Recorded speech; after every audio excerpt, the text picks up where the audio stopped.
சன்மார்க்க அன்பர்களுக்கெல்லாம் வணக்கம். கடந்த காலத்தில் அருட்பெரும் ஜோதி அகவலில் நம்ம 28வது பாடல் வரை விளக்கம் கொடுத்துருக்கோம்.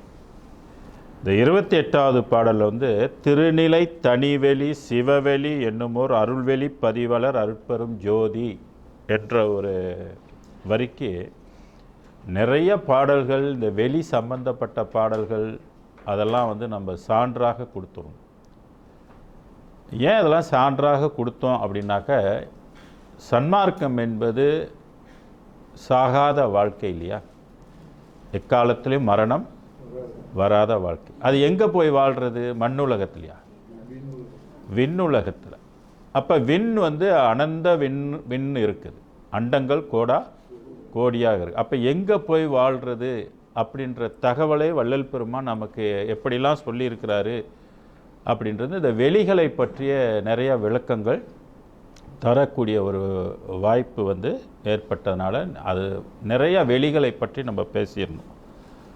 பொதுவாகவே சன்மார்க்கத்தில் முக்கியமாக அந்த 6ஆம் திருமுறை நம்ம படிக்கணுன்னா, வள்ளலார் சொன்ன அந்த வெளிகளை பற்றி நம்ம முதல்ல ஒரு விளங்கி கொள்ளணும்.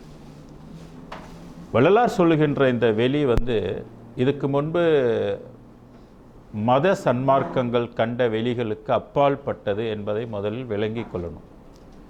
அப்படின்னா மதங்கள் கண்ட வெளி என்ன வெளி, அதுக்கு என்ன பேர் அப்படின்னு கேட்டிங்கன்னா, அதைத்தான் பரசிவ வெளின்னு சொல்லுவாங்க, அல்லது பராபர வெளி. இந்த பராபர வெளியை கடந்து தான் சுத்த சன்மார்க்கம் என்பது விளங்குது, சுத்த சன்மார்க்க வெளியாக இருக்குது.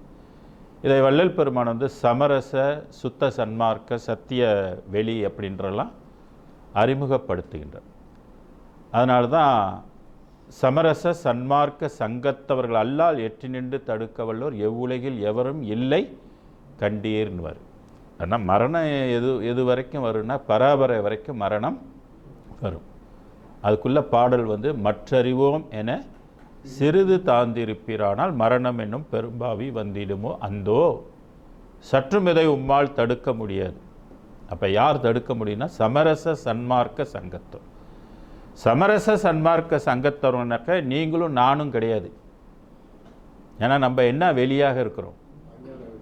அஞ்ஞான வெளி, அசுத்த வெளியாக இருக்கிறோம். எப்போ ஒரு மனிதனுடைய மனவெளி மாற்றப்பட்டு சமரச சுத்த சன்மார்க்க வெளியாக ஆகின்றதோ, அவர்கள் தான் என்ன ஆக மாட்டாங்க? மரணத்தை தழுவ மாட்டாங்க. மற்றவங்களுக்கெல்லாம் என்ன வரும்? மரணம் வரும்.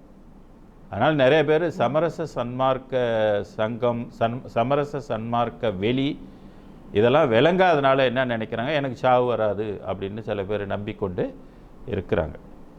எப்போ உங்களுக்கு மனவெளி மாற்றப்படலையோ நிச்சயமாக மரணம் வரும். அப்போ சன்மார்க்கத்தை தழுவுகின்ற மக்களுக்கும் மரணம் வரும். எப்போ மரணம் வராதுனாக்கா, எப்போ அவங்களுடைய மனம் இறைவன் அருள் காரியப்பட்டு அதை மாற்றி அமைக்குதோ, எல்லா வெளிகளையும் கரைத்து சுத்த சன்மார்க்க வெளியாக அது மாறுகின்றதோ, அது வரைக்கும் உத்தரவாதம் இல்லை. யோகம் சித்தித்தால் தான் இது சாத்தியப்படும். யோகம் சித்திக்கலைன்னா சாத்தியப்படாது. ஆக இந்த யோகமும் வேறுபட்டது. இந்த யோகம் நான் அடிக்கடி ஓட்டோ சிஸ்டம்னு சொல்லுவேன். பழைய சிஸ்டத்தை மெனுவல் சிஸ்டம்னு சொல்லுவேன். ஏன்னா அதை மூக்கை பிடிச்சி ஊதணும். இடைகளை பின்களை என்ற யோகம் ஊதுகின்ற துறை அறியணும். இது ஊதுகின்ற துறை அல்ல. இது உருக்கம் வேண்டும். என்ன உருக்கம்? ஆன்ம உருக்கம். ஆன்ம உருக்கம் இருந்தால் தான் அருள் சுரக்கும். ஆன்ம உருக்கம் இல்லைன்னா அருள் சுரக்காது. அதனால தான் வள்ளலார் ஜீவ உணர்வை பெருக்கிக் கொள்ளுங்கன்னு, ஜீவகாருண்யமாக இருங்க. ஜீவகாருண்யமே கடவுள் வழிபாடு அப்படின்லாம் சொல்கிறதுக்கு இதுதான் காரணம். இது விளங்காதவங்க என்ன செய்வாங்க, மூலாதாரத்தில் உள்ள அருளை தான் இவர் பேசிகிட்டு இருக்கிறாருன்னு நினச்சிக்கிட்டு மூக்கை பிடிச்சிக்கிட்டு வாசி பயிற்சி செஞ்சு கொண்டிருப்பாங்க. வாசி பயிற்சி செஞ்சது அது பழைய காலம். ஏன்னா இந்த அருள் அன்னைக்கு காரியப்படலை. வள்ளலார் தான் தெளிவாக சொல்கிறால, இது ஆதியில் ஒரு தலைவன் பூட்டிய பூட்டை இதுவரையில் யாரும் திறக்கலை அப்படின்றார். திறக்க யாரும் இன்னும் பிறக்கலைன்றார். அப்படி இருக்கும்போது வாசி பயிற்சியை வந்து வள்ளலார் செஞ்சார் என்பது சொல்கிறது அது உண்மையும் அல்ல. அப்போ வள்ளலார் வந்து சுத்த சன்மார்க்கம் துளங்க என்னை ஈன்றானேன்னு சொல்கிறார். அருட்பெருஞ்சோதி ஆண்டவன்றவர் வந்து தனி கடவுளாக நம்ம பார்க்கணும். அதை போய் சமயத்திலையோ சமயம் சொன்ன சிவத்தையோ அல்லது மதங்கள் சொல்கிற சிவத்தையோ நம்ம பொருள் கொண்டால் இந்த வேதம் தப்பாக போயிடும். இந்த வேடம் பிழையாமல் இருக்கணும்னாக்கா கடவுளை நீங்கள் தனிக்கடவுளாக, அருட்பெருஞ்சோதி தனிக்கடவுளாக தான் பார்க்கணும். அதுக்கு நிறைய பாடல்கள் வந்து சான்று இருக்குது. பதி விளக்கத்தில் வந்து ரொம்ப தெளிவாக சொல்லியிருக்காரு, அட்டகத்திலையும் ரொம்ப தெளிவாக சொல்லியிருக்காரு. இதை பல முறை படித்தாலே நமக்கு தெளிவு கிடைக்கும். ஆக இந்த 28வது திருநிலை தனிவெளி சிவவெளி என்னுமோர் அருள்வெளி பதிவளர் அருட்பெரும் ஜோதி என்பதில் தனி வெளியாக இருக்கின்ற சமரச வெளியை பற்றிய பாடம் தான் இந்த 6ஆம் திருமுறையில் நிறைய இடத்துல இருக்குது. இது ஒரு வகை வாழ்வு. இந்த வாழ்வு வந்து எக்காலத்திலும் அழியாது. இந்த உடம்பு நீங்கள் பெற்றுட்டாக்க, இந்த வெளிக்குரிய உடம்பு பெற்றுட்டால் அந்த உடம்பு எக்காலத்திலும் மரணம் வராது. அதுதான் மரணம் இல்லா பெருவாழ்வு. அப்போ சன்மார்க்கம் எதுக்கு வந்துச்சுனாக்க மனிதனுக்கு என்ன கொடுக்க வந்திருக்குது? மரணமில்லா பெருவாழ்வு. ஓகே, இன்றைக்கி நம்ம வந்து 30வது வரிக்கு போகும். சுத்த சன்மார்க்க சுகந்தனி வெளி எனும் அத்தகை சிற்சபை அருட்பெரும் ஜோதி. இந்த சிற்சபைன்னா சில பேர் என்ன சொல்கிறது, எப்படி போதிக்கிறாங்கனாக்க இது சிற்சபை, இது பொற்சபை, இது ஞான சபை அப்படின்ட்டு தத்துவங்களில் நம்ம இருக்கிறோம். இப்போ கருப்பிடிச்சி இன்னும் வளரவே இல்லை. எப்படி வரும் சிற்சபை? இருக்கிற சபையோ அஞ்ஞான சபை, அருள் இல்லாத சபை, இருள் சபை, இருள் வெளி. திருவள்ளுவர் சொல்கிறார் இல்லையா, இருள் சேர் இரு வினையும் சேரா. அப்போ இருள் வெளியாக இருந்தால் இரு வினைக்கு நம்ம ஆட்பட்டுட்டோம், மாட்டிக்கிட்டோன்னு அர்த்தம். இரு வினைகள் நம்மளே ஆட்சி புரியும். இருள் வினையில் நம்ம, அதாவது இருள் வெளியில் நம்ம இருந்தால். கண்ணை மூடுனா என்ன தெரியுது? வெளிச்சமாக தெரியுது? இல்லையே, இருள் தானே தெரியுது. அப்போ இருள் வெளி, ஒளி இல்லைன்றது தான் அர்த்தம் அது. அப்போ சுத்த சன்மார்க்க சுகம் தனி வெளியனும் நல்லா விளங்கிக்கொள்ளணும். இங்கே வள்ளலார் சொல்லுகின்ற மார்க்கம் வந்து சுத்த சன்மார்க்கம், சமய சன்மார்க்கம் அல்ல, மத சன்மார்க்கம் அல்ல. சமயமும் மதமும் கடந்ததோர் ஞான சபை வெளின்னு சொல்லுவார். அப்போ சுத்த சன்மார்க்க சுக தனி வெளியனும் அத்தகைய உடையது சிற்சபைன்னு சொல்கிறார். அப்போனா ஏற்கனவே பராபரையில் சிற்சபை பொற்சபை இருக்குதான்னா இருக்குது.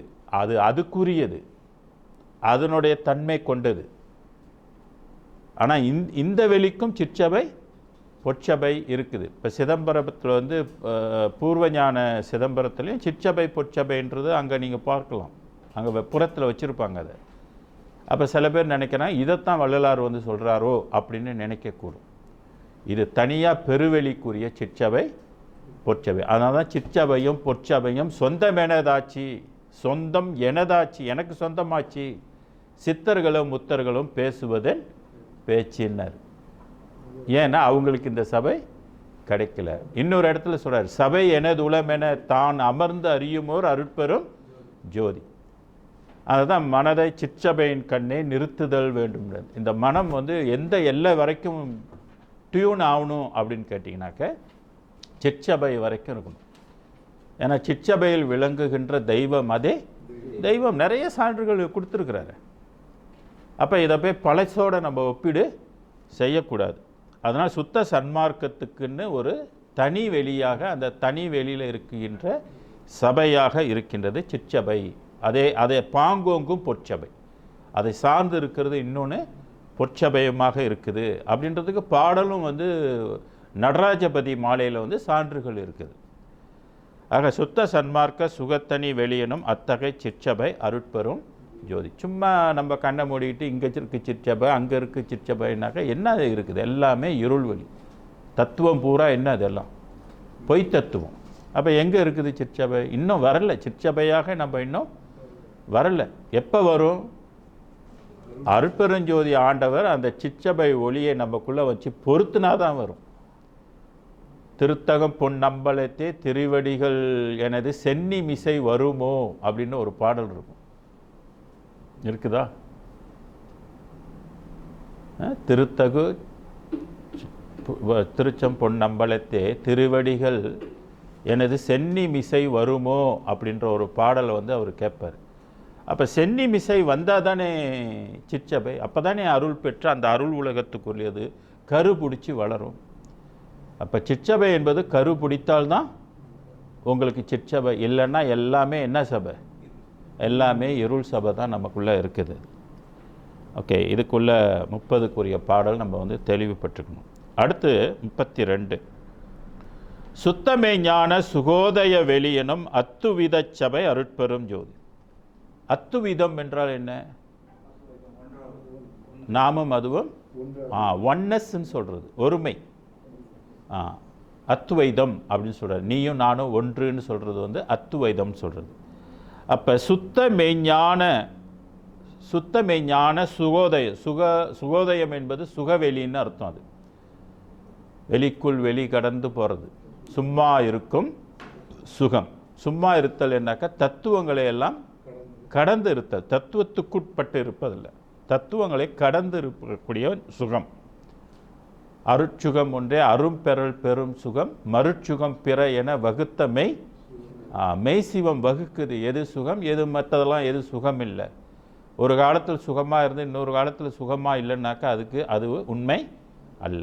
எல்லா காலத்திலையும் சுகமாக இருக்கக்கூடிய வெளி தான் சுத்த மெய்ஞான சுகோதய வெளி அப்படின்னு சொல்கிறாரு. என்னும் அத்துவித சபை. அத்துவித சபை தான் நம்மளும் அதுவும் ஒரே தன்மையாயிரும். அதான் தான் எனக்கும் உனக்கும் இசைந்த பொருத்தம். அப்போ ஒரு பொருத்தமாயிட்டாக்கா அதுக்கு அத்துவிதம் இருக்குது. இந்த பொருத்தம் உலகில் பிறருக்கு எய்துமோன்னு கேட்குறாரு. அப்போ கூட நமக்கு யோசிக்க வேணாம், நம்மளை பார்த்தா கேட்குறாரு. நம்மளை தான் செத்தவன் கணக்கில் வச்சாச்சே. ஒத்தது வாழ்வான் உயிர் வாழ்வான் மற்றையன் செத்தாருள் வைக்கப்படும்னு 2000 சாப் வச்சாச்சு. மண்ணுலகத்தில் வாழ்கிற உடம்பெல்லாம் என்ன ஆகிடும், செத்து போயிடும் அப்படின்றது அர்த்தம். அப்போ அந்த சிவத்தோடு ஏற்கனவே போய் சென்று வாழ்ந்து கொண்டு இருக்கிறாங்களா, அவங்க உடம்புக்கும் வள்ளலார் உடம்புக்கும் ஒருமையாக இருக்குதா அப்படின்னா இல்லை. அந்த பொருத்தம் சரியாக இருக்குதான்னா பொருத்தம் இல்லை. இது ஒளி தான், அதுவும் ஒளி தான், இதுவும் ஒளி தான். ஆனால் ஒளியிலே என்ன இருக்குது, வித்தியாசம் இருக்குது. நடத்தில் வித்தியாசம் இருக்குது, தரத்தில் வித்தியாசம் இருக்குது, ஆற்றல்லையும் அறிவிலையும் வித்தியாசம் இருக்குது, உணர்வுலையும் வித்தியாசம் இருக்குது, சுகத்திலையும் வித்தியாசம் இருக்குது, எல்லா வகையிலையும் வித்தியாசம் இருக்குது. அந்த வித்தியாசம் இருப்பதனால தான் அத்துவித சபை அருட்பெரும் ஜோதி. அதை நீங்களாம் ஒன்றா பார்த்தா அது உங்கள் தவறு. புரியுதுங்களா? சன்மார்க்கத்தினுடைய தவறு இல்லை, வேதத்தினுடைய தவறு கிடையாது. ஆமாம், அதே பூர்வமத்து தான், இடம் ஒன்று, ஆனால் காரியப்படுற அருள் வேறு. வெளி வேறு. அது தாண்டி போகிட்டே இருக்குது. இப்போ சித்தர்களுக்கு எது வரைக்கும் வந்து நின்றுச்சு, பராபரையோடு நின்று போச்சு. இப்போ வள்ளலாருக்கு சொல்கிற அருள் காரியப்படுத்தும் போது பராபரையும் கரைந்து இன்னொரு வெளியே உங்களுக்கு காட்டுது. அப்போ படி என்ன ஆகுது, படி கடந்து போகிறீங்க. அதான் விரைந்து விரைந்து படி கடந்தேன் மேல்பால் அமுதம் வியந்து உண்டேன்னு சொல்கிறாரு. அப்போ அதுக்கு மேலேயும் அமுதம் இருக்குது. அந்த அமுதம் உண்டு வளர்ந்தால் தான் 12 அறிவு நமக்கு காரியப்படுது. சித்தர்களுக்கு 10 அறிவு இருக்குது. 10 அறிவு கொண்டு அறிய முடியுமா அருட்பெருஞ்சோதியை?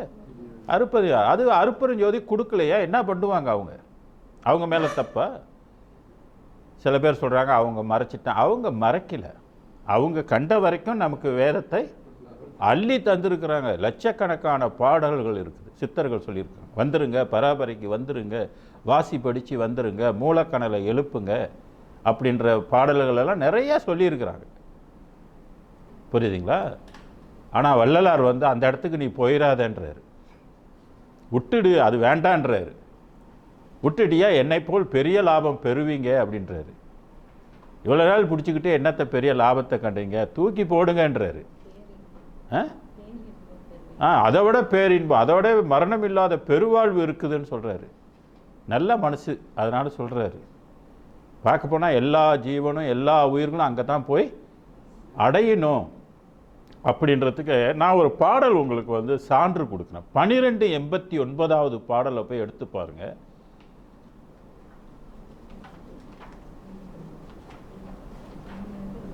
வள்ளலார்கிட்ட மற்ற சித்தர்களெல்லாம் வந்து போய் தனக்கு அந்த இடம் வேணும் அப்படின்ற ஒரு கேட்டிருக்கிறாங்க. அந்த பாடல் வந்து 1289 வந்து இருக்குது. நாடு கலந்து ஆள்கின்றோர் எல்லோரும் வியப்ப. எந்த நாடு? மலேசியா நாடா?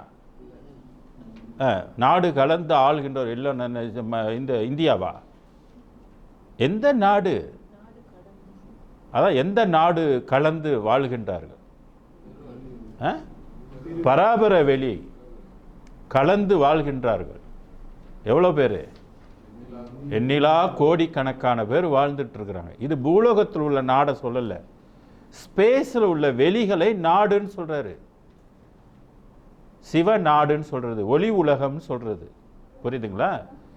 நாடு கலந்து வாழ்கின்றோர் எல்லோரும் நயப்ப வியப்ப. நன்னி என்னை மாலையிட்ட நாயகனே, நாட்டில் ஈடு கரைந்திடற்கு அரிதாம் திருச்சிற்றம்பலத்தே.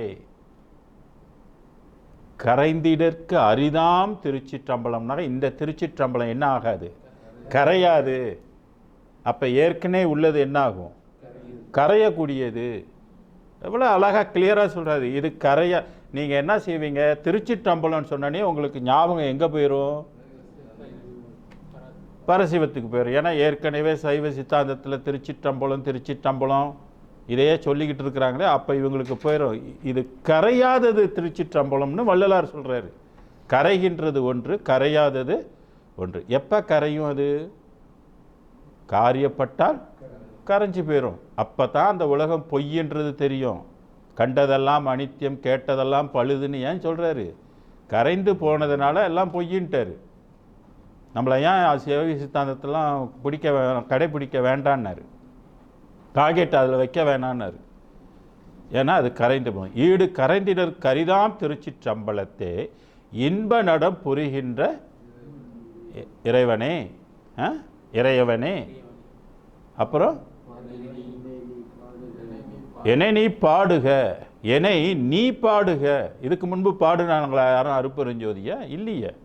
என்னை நீ பாடுக, நின்னை பாட என்னை வளர்க்கும் நிமல ஜோதியேன்றாரு. நன்மார்க்க நாவில் நவிற்றிய பாட்டே, சன்மார்க்க சங்கம் தழுவிய பாட்டே. இந்த வெளிக்குரிய பாடல் வந்து முதல்ல யார் பாடுறா? வள்ளல் பெருமான் தான் பாடுற. இதை கொண்டு போய் வேற வெளிக்கெல்லாம் பாடாதீங்க, அந்த தெய்வம் ஏற்றுக்கொள்ள முடியாது. இல்லை அதை கொண்டாந்து இதுக்கு பாடாலும் இது ஏற்றுக்கும் பாட. என்னடா நான் எனக்கு ஏமாகம் படித்த பாடு எங்கடான்னு கேட்கும் அது. அதனால் சன்மார்க்க சங்கம் தழுவிய பாட்டுன்னு சொன்னார். அப்போ சன்மார்க்க சங்கம் அதை தழுவிய பாட்டு எதுன்னு கேட்டிங்கன்னா 6ஆம் திருமுறை பாடல் என்பதை நம்ம புரிஞ்சுக்கொள்ளணும். அப்போ என்னை நீ பாடுக, என்னோடு கலந்து ஆடுக என்று எனக்கே பணியிட்டாய். யாருக்கு பணி? யாருக்கு அந்த வேலையை கொடுத்துச்சு? வள்ளலாருக்கு தான் முதல்ல எனக்கே பணியிட்டாய் அப்படின்னு சொல்றாரு. அப்புறம் அடுத்து நான் செய் பெரும் பாக்கியம்னாரு. இந்த பாக்கியம் யாருக்கு கிடைச்சது? வள்ளலார் கொண்டு தான் கிடைச்சது. அப்புறம்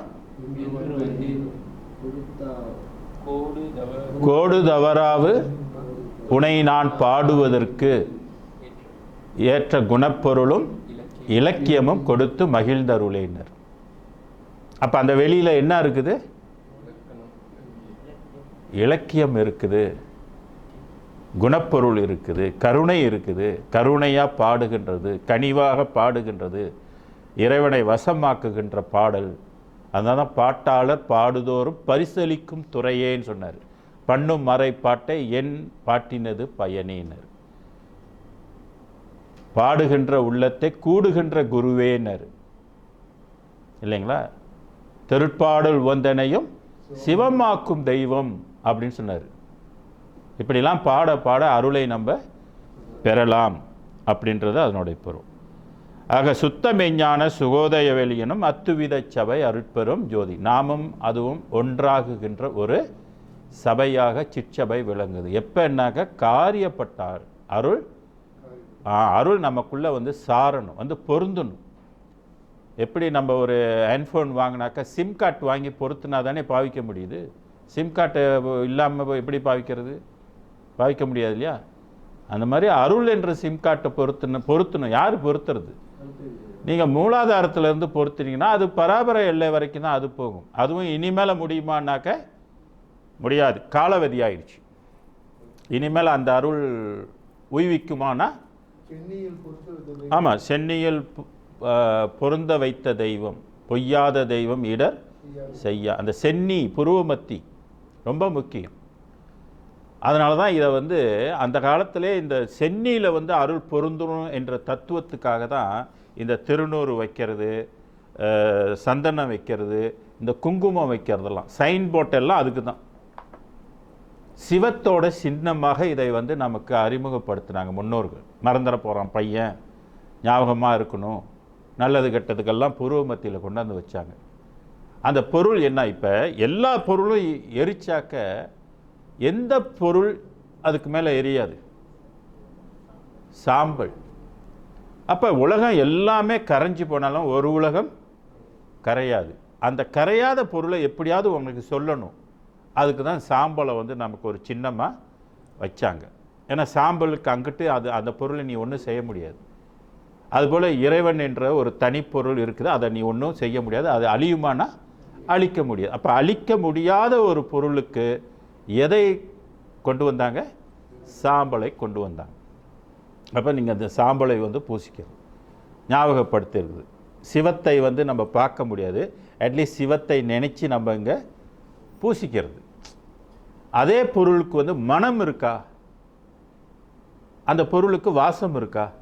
இறைவனுக்கு வாசம் இருக்கா? வாசம் இருக்கு. வாசம் இருக்கு, பாடலில் இருக்குது. கடவுளுக்கு வாசம் முன்பு கற்பூரம் மணக்கின்றதுன்னு சொல்கிறாரு. எல்லா வாசமும் இருக்குது. பூத மனம் போல் இது வந்து கரைந்து அழிந்து போகாது, குறைந்து போகாதுன்றார். அப்போ எல்லா நேரத்திலும் அந்த வாசம் வந்து இருக்கும். அது அப்போ அந்த மங்கள பொருளுக்காக சந்தனம் என்ன உண்டு? அதுக்கு வாசம் உண்டு. அதை எரிச்சாலும் அதுக்கு அந்த வாசத்தை தான் கொடுக்கும், அரைச்சாலும் அதுக்கு வாசம் தான் இருக்கும். அப்போ அந்த வாசமான பொருளை வந்து மங்களமான பொருளுக்கு வந்து சந்தனத்தை வைத்தாங்க. குளிர்ச்சி. இறைவனும் எப்படி இருக்கிறாரு? குளிர்ந்த பொருளாக இருக்காரு. தன்மதி அப்படின்னு சொல்லுவார். விளங்குங்களா? கோடை இலைப்பாற்றி கொள்ளும் வகை கிடைத்த குளிர் தருவே. இறைவன் ரொம்ப குளிர்ச்சியான வரும், கூலிங்காக இருக்கும். அது ஏசியில் போனால் நமக்கு எப்படி இருக்குது அந்த மாதிரி அது வந்து குளிர்ந்த பொருளாக இருக்குது என்பதற்காக சந்தனத்தை வச்சாங்க. ஏன்னா சந்தனத்துடைய தன்மை என்னதான்? குளிர்ச்சி. அதுபோல அது ஒரு மிகப்பெரிய பவருக்கு வந்து என்ன சின்னம்? சக்திக்கு என்ன சின்னத்தை கொடுப்பாங்க? சிகப்பு. சிகப்பெல்லாம் சக்தியை வந்து அடிப்படையாக கொண்டது. இப்போ நம்மளுடைய ரத்தம் கூட என்ன கலரு? சிகப்பு.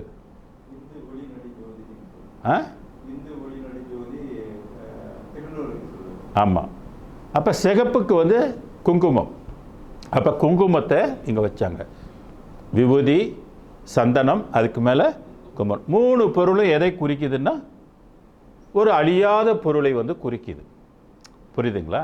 ஸோ இந்த மாதிரி ஒரு சின்னத்தை நமக்கு வந்து போட்டது, சைன் போட்டை நமக்கு காட்டினது.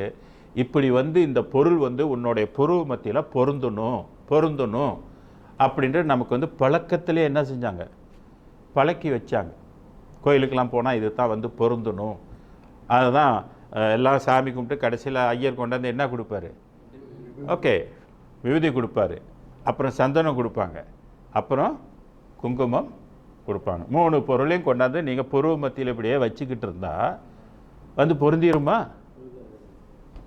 வீட்டில் போய் கோழி, ஆடு, மீனெல்லாம் சாப்பிட்டுட்டா வந்து பொருந்தணும். அப்போ நம்ம வந்து சைன் போட்டை செஞ்சுக்கிட்டு இருக்கிறோம். ஆனால் சைன் போட்டை வந்து நான் எப்படி முறையாக நமக்கு வசமாகிறது என்பது தெரியல. அதனால தான் சில பேர் இப்போ சன்மார்க்கத்தில்னா விபூதி பூசக்கூடாது, புரியுதுங்களா, அப்படின்ற ஒரு தகராறு வந்து இருக்குது. நீ பூசலைன்னாலும் என்ன, பூசினாலும் இப்போ என்ன?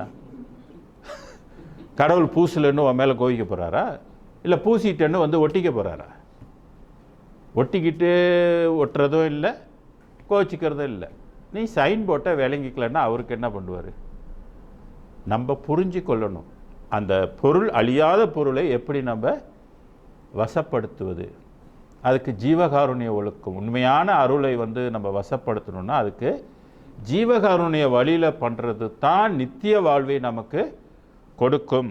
மற்றதெல்லாம் அது நித்திய வாழ்வை கொடுக்காது அப்படின்பது வள்ளலார் ஆணித்தரமாக நமக்கு சொல்லக்கூடிய ஒரு கருத்து. அதனால் மற்ற மதங்களில் சமயங்களில் அருள் இல்லைன்னு சொல்ல வரல, அது இருக்குது. அந்தந்த நிலைக்குரிய வாழ்வை அது கொடுக்கும். அது கொடுத்துருக்குது, ஆனால் இனிமேல் கொடுக்காது. நீங்கள் எதிர்பார்க்காதீங்க, இனிமேல் கொடுக்கக்கூடிய காலம் இல்லை. ஏன்னா இப்போ ஆட்சி யாரோடைய ஆட்சி?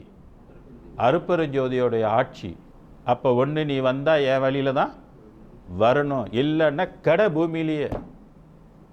இதுக்கு எந்த பாடலை நம்ம சொல்லலாம், எந்த பாடலை எடுத்து கொடுக்கலாம்? அப்பா நின்னை என்று எங்கும் அணைப்பார் இல்லையே, அந்தோ நின்னை என்று எங்கும் அருள்வார் இல்லையே, எப்பாளவர்க்கும் நின்னை என்று இறமை இல்லையே, எனக்கும் நின்மேல் என்று உலகில் இச்சை இல்லையே அப்படின்னு சொல்கிறாரு. அப்போ இந்த இறைமைக்கு ஒப்பீடு செய்ய முடியுமா? மற்ற இறைத்தன்மையை ஒப்பீடு செய்யக்கூடாது. ஒப்பீடு செஞ்சால் நீங்கள் குற்றம் செய்கிறீங்கன்ற அர்த்தம், பிழை செய்கிறீங்கன்றது அர்த்தம். அணைப்பார் இல்லையே என்றார். இனிமேல் அணைப்பார் இல்லையே, முடிஞ்சு போச்சு, அந்த காலம் முடிஞ்சு போச்சு. வள்ளலாருக்கு முன்பே நீங்களாம் எங்கே போயிருக்கணும்? எந்த இடத்துக்கு போயிருக்கணும்? பராபரை உலகத்தில் போய் சித்தர்கள் மாதிரி நீங்கள் வாழ்ந்துக்கிட்டு இருந்துருக்கணும். நம்ம செஞ்சோமா? நம்ம இப்போ எங்கே வாழ்ந்துட்டு இருக்கிறோம்? இருள் உலகத்தில் வாழ்ந்துட்டு இருக்கிறோம், ஈன உலகத்தில் வாழ்ந்துட்டு இருக்கிறோம். படாத பாடுபடுகின்ற 9 கிரகங்கள் ஆட்சி செலுத்துகின்ற உலகத்தில் நம்ம வாழ்ந்துக்கிட்டு இருக்கிறோம். போராட்டமான வாழ்க்கை இல்லைங்களா? காற்றை நம்பி வாழ்ந்துட்டு இருக்கிறோம், உணவை நம்பி வாழ்ந்துட்டு இருக்கிறோம், தண்ணியை நம்பி வாழ்ந்துட்டு இருக்கோம். இதெல்லாம் மோகம் பண்ணிடுச்சுன்னு வைங்க, செத்தே போயிடுவோம். இது கொடுத்துட்டு இருக்கும் போதே செத்துக்கிட்டு தான் இருக்கிறோம் இல்லையா? நமக்கு நித்திய வாழ்வு எங்கே கிடைக்கும், எப்படி கிடைக்கும்? அதுபோல் இன்னொரு பாடல், 95வது பாடல், கூடும் கருணை திருக்குறிப்பை இற்றை பொழுதை குறிப்பித்து வாடும் சிறியேன் வாட்டமெல்லாம் தீர்த்து வாழ்வித்திடல் வேண்டும், பாடும் புகழோ நினையெல்லாம் துணை வேறில்லை பரவெளியில். இனி துணை வேறில்லைன்னு இந்த பாடல் சொல்லுது. நீங்கள் என்ன சொல்ல போகிறீங்க? துணை இருக்குன்னு சொல்லிட்டு எதையாவது பிடிச்சிட்டு காலத்தை விரயம் பண்ண போகிறோன்னா பண்ணுங்க. யாருக்கு நட்டம்? யாருக்கு நட்டம்? நமக்கு தான் நட்டம். வள்ளலார் சொல்கிற வழியில் போனால் நமக்கு லாபம்.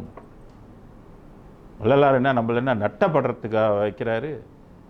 கூறுகின்ற சமயமெல்லாம் மதங்கள் எல்லாம் பிடித்து கூவுகின்றார், பலனொன்றும் கொண்டறியார், நீறுகின்றார் மண்ணாகி நாறுகின்றார், நீடுலகில் அவர் போல் இறந்து விட விளைந்தேனோ ஏறுகின்ற திறம் விளைந்தேன் ஏற்றுவித்தாய் அங்கேன்று.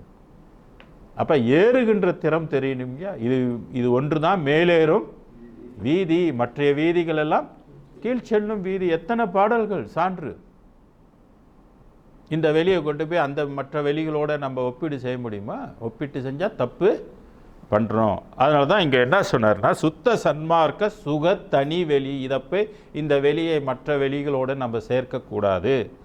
அத்தகை சிற்சபை அருட்பெரும் ஜோதி. ஓகே, 32க்கு போவோம். சுத்தமை ஞான சுகோதய வெளியினும் அத்துவித சபை அருட்பெரும் ஜோலி. ஓகே, இதுவும் சுத்த மெய்ஞானம். சுத்த மெய்ஞானம்னா எல்லா ஞானமும் அதுக்குள்ளே அடங்கிருச்சு. 16-22வது பாடலில் பாருங்கள், எல்லா ஞானமும் என் ஞானம் ஆயினென்றார்.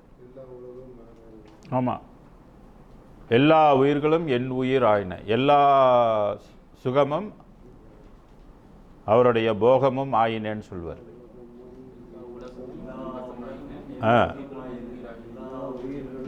என் உயிர் ஆயின, எல்லாம் அவருடைய ஞானம். எல்லா ஞானமும் அதுக்குள்ளே அடங்கி போச்சு. அந்த எந்த வெளிக்குள்ள, அத்துவித சபைக்குள்ளே எல்லாமே அடங்கி போச்சு. அப்போ அதுவும் நாம் ஒன்றாயிட்டாக்கா அதுக்குள்ளே என்னென்ன அடங்கியிருக்கோ எல்லாமே நமக்குள்ளே வந்துடும். இதுதான் சுத்த மெய்ஞானம்னு சொல்கிறது. இந்த ஞானத்தை எல்லாரும் பெறணும். வள்ளல் பெருமான் இதை பெற்றிருக்கின்றார். அப்படின்னா எத்தனை அறிவு? 12 அறிவு இதுக்குள்ளே அடங்கிருச்சு. எல்லா அறிவும் இதுக்குள்ளே அடங்கிருச்சு. எந்த அறிவும் இதில் விடுபடாது, எல்லாமே அதுக்குள்ளே அடங்கிருச்சு. இதை தான் பூரணத்துவம்னு சொல்கிறது. வள்ளலார் என்ன ஞானம் பெற்றால் பூரண ஞானம். நம்ம எத்தனாவது அறிவில் இருக்கிறோம்? இப்போ 6 அறிவு. இன்னும் எத்தனை அறிவு நமக்கு கிடைக்கணும்? இன்னும் 6 கிடைக்கணும். தம்பா பண்ணணும். 12 அறிவு வரணும். 12 அறிவு வேணும்னா நீங்கள் போய் 10 அறிவு உள்ள கடவுளை போய் வணங்கக்கூடாது. 10 அறிவு உள்ளது 10 தான் கொடுப்பாரு. 12 அறிவு உள்ள கடவுள் அருட்பெரும் ஜோதியாக இருக்கிறார் என்பதை நம்ம விளங்கி கொண்டாக்க பிரச்சனை தீர்ந்துச்சு. விளங்குங்களா? அப்போ அறிவில் உங்களுக்கு தெரியணும் ஒவ்வொரு வெளிகளுக்கும் உள்ள அறிவு நிலைகள் எப்படி இருக்குது. இதை நான் சொல்லலை, வள்ளலாரே சொல்கிறாரே, பராபரை அறிவை கொண்டு அறிவது அரிதுன்றாரு, முடியாதுன்றாரு. அதனால தானே சித்தர்கள் யாரும் இதை காணவில்லை. ஆறாந்த நிலைக்கும் எட்டி நின்று பார்ப்பவர்க்கும் எட்டாதுன்றாரு.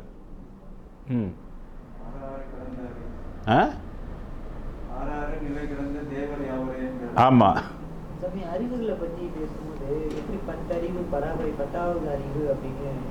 திருமந்திரம் நான் தான் கொடுத்துருக்கேன்.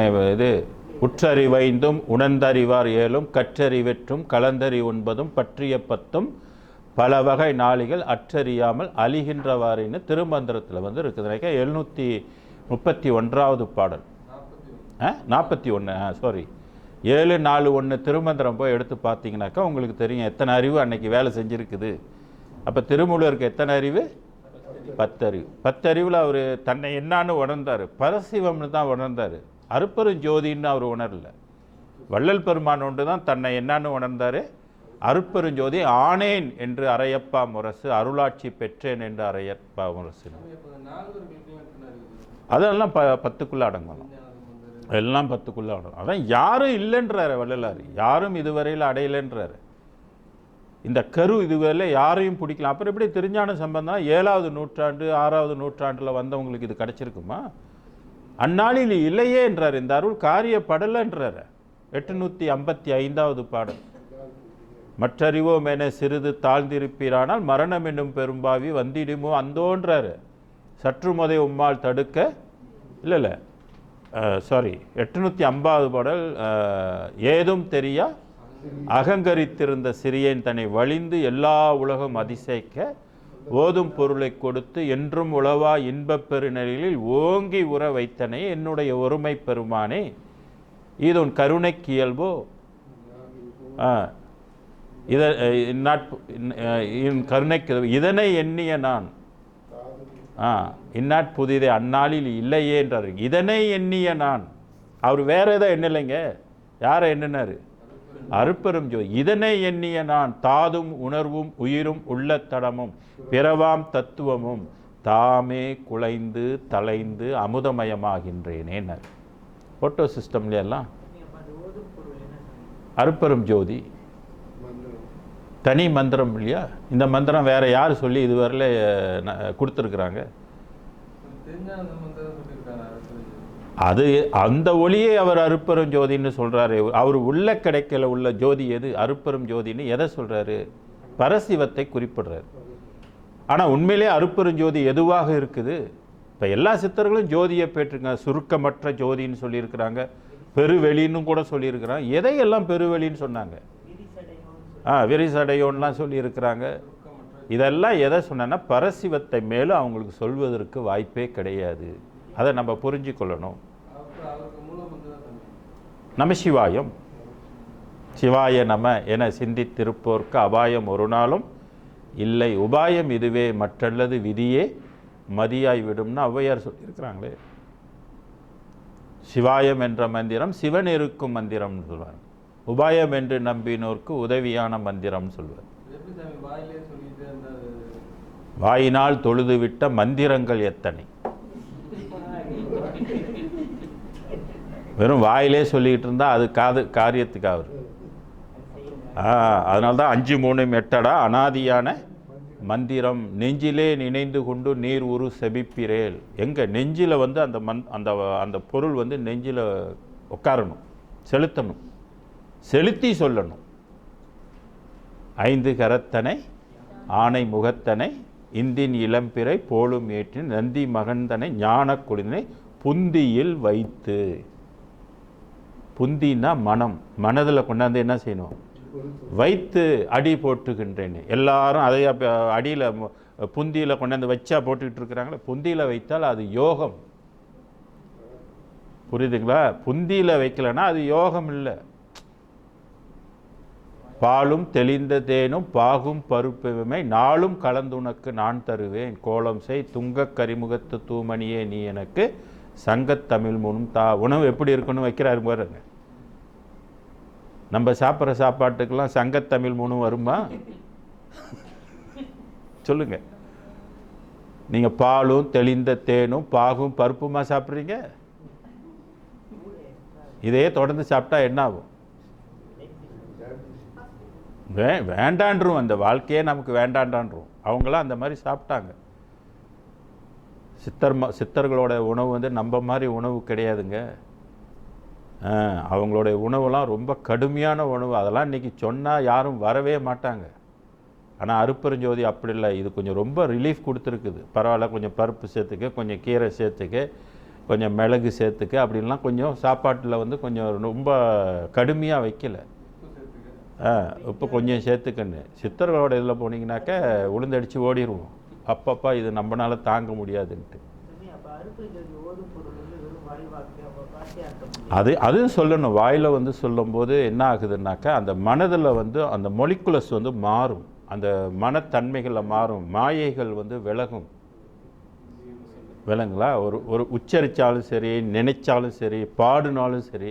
இன்றைக்கி தான் வெள்ளைக்காரன் சயின்டிஃபிக்காக சொல்லிட்டானுங்களே. அது ஒரு எழுத்தை வந்து ஒரு தண்ணியில் ஒட்டினால் கூட அந்த எழுத்தினுடைய மொலிகுலஸ் மாறுது என்பது இன்றைக்கி சயின்டிஃபிக்காக ப்ரூஃப் ஆகிடுச்சு இல்லையா?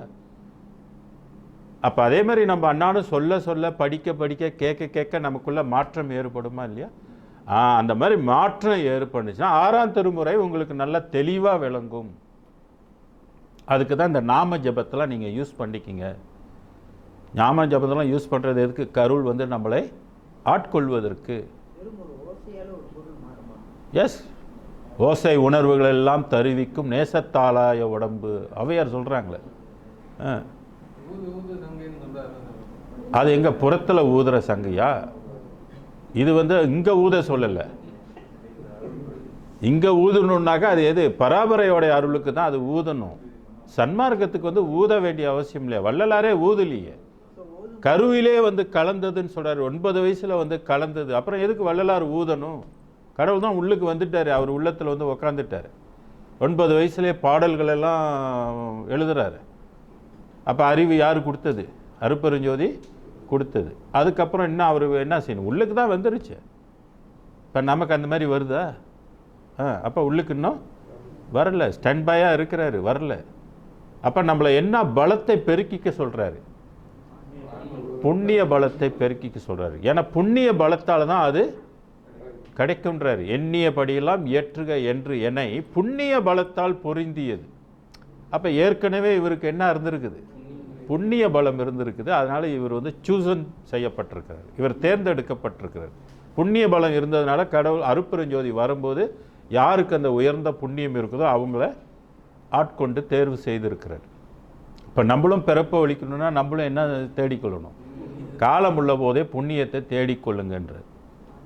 அதானே சொல்கிறாரு.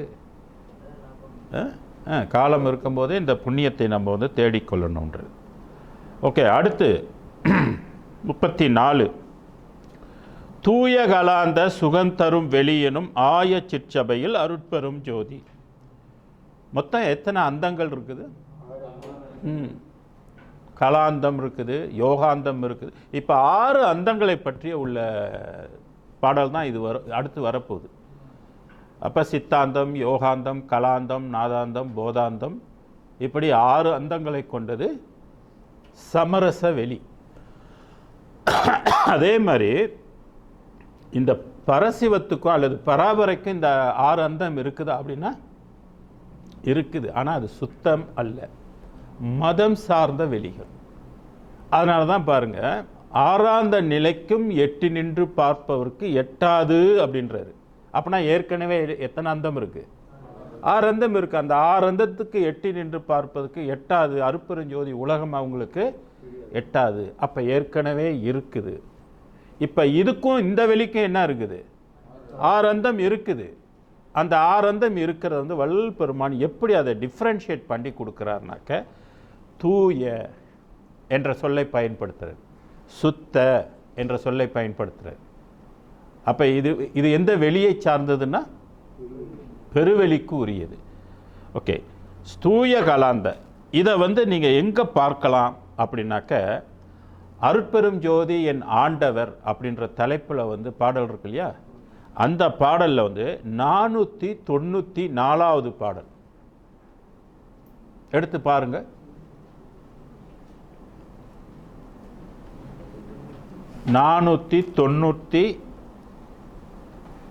நான்காவது பாடல்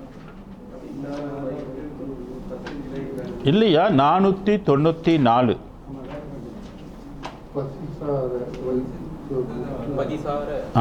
பதிசார வைத்து முற்பசுநிலை காட்டி பாச விமோசனம் பக்குவன் ஆக்கி. இறைவன் நம்மளை எப்படி பக்குவன் ஆக்குவார்? பக்குவம் தருவிக்கும்ன்ற இல்லையா, 5 தொழில் அதுக்கு ஒரு தொழில் என்னது? நம்மளை பக்குவம் வருவிப்பது. அருட்பெருஞ்சோதியை வணங்கினா நம்ம பக்குவம் அடைவோம். புரியுதுங்களா? அப்போ பதிசார வைத்து, பதி என்றால் இறைவன். நீங்கள் போய் அந்த உலகத்தை சாரணும், பதியோடைய உலகம் போய் சேரணும். இது பதி உலகம் இல்லை, இது மண் உலகம், மரணத்துக்குரிய யமலோகம்னு சொல்கிறது. ஏன்னா இங்கே மரணம் வருகின்ற இடம். என்ன திசை? தென் திசை. இது நம்ம போகிறது வட திசை. அதனால் பதிசார வைத்து முற்பசு நிலை காட்டி, முற்பசு நிலையில் முன்பு இருந்த பசு நிலையை காட்டி பாச விமோசனம். எதில் மாட்டிக்கிட்டோம்? பாசத்தில் மாட்டிக்கொண்டோம். அதனால் பாச விமோசனம் பக்குவன் ஆக்கி நிதி சார, நிதி என்றால் சொத்து, சிவ சொத்து. நிதி சார நான் இந்த நீள் உலகத்தை, நீள் உலகம்னா ரொம்ப நீண்ட காலமாக இருக்கின்ற அந்த உலகம். அப்போனா நம்மளும் இந்த உலகத்தில் நீண்ட காலமாக இருக்கும். அதான் நீள் உலகத்தே நினைத்தன நேருற புரிந்து. வள்ளல் பெருமான் என்னென்ன நினைத்தாரோ அதை செயல்படுத்துவதற்கெல்லாம் புரிந்து திதி சேர, திதின்னா காத்தல். இறைவன் அவரை வந்து காத்து கொண்டார். இப்போ திதி கொடுக்குறாங்க, செத்து போயிட்டால் திதி கொடுக்குறாங்க. திதி கொடுக்குனா என்ன அர்த்தம்? இறைவன் அவங்கள காக்கணும். செத்து போனால் யார் காக்கணும்? நமக்கு யார் துணை? நீங்கள் துணையா? இல்லை, கடவுள் தான் துணை. வேலைங்களா? அதனால தான் செத்து போனவங்களுக்கு வந்து கடவுள் துணை இருக்குன்னாக்க, இறந்தவர்களுக்கு நம்ம என்ன படிக்கணும், என்ன பாடணும்? அகவலை படிக்கணும். அகவலை படித்து அவங்களுக்கு வேணும், அப்பா நீ அவங்களுக்குள்ளே இருக்கிற, நீ அவனுக்கு துணையாக இருந்து ஒரு நல்ல பிறப்பை கொடு அப்படின்னு படிக்கிறதுல லாஜிக் இருக்கா இல்லையா? நம்ம சன்மார்க்கத்தில் சில பேர் செத்து போயிட்டா இதை படிக்கக்கூடாது. அப்போ உயிரோடு இருக்கும்போது நீ வாழ்ந்துக்கிட்டு இருந்தியா?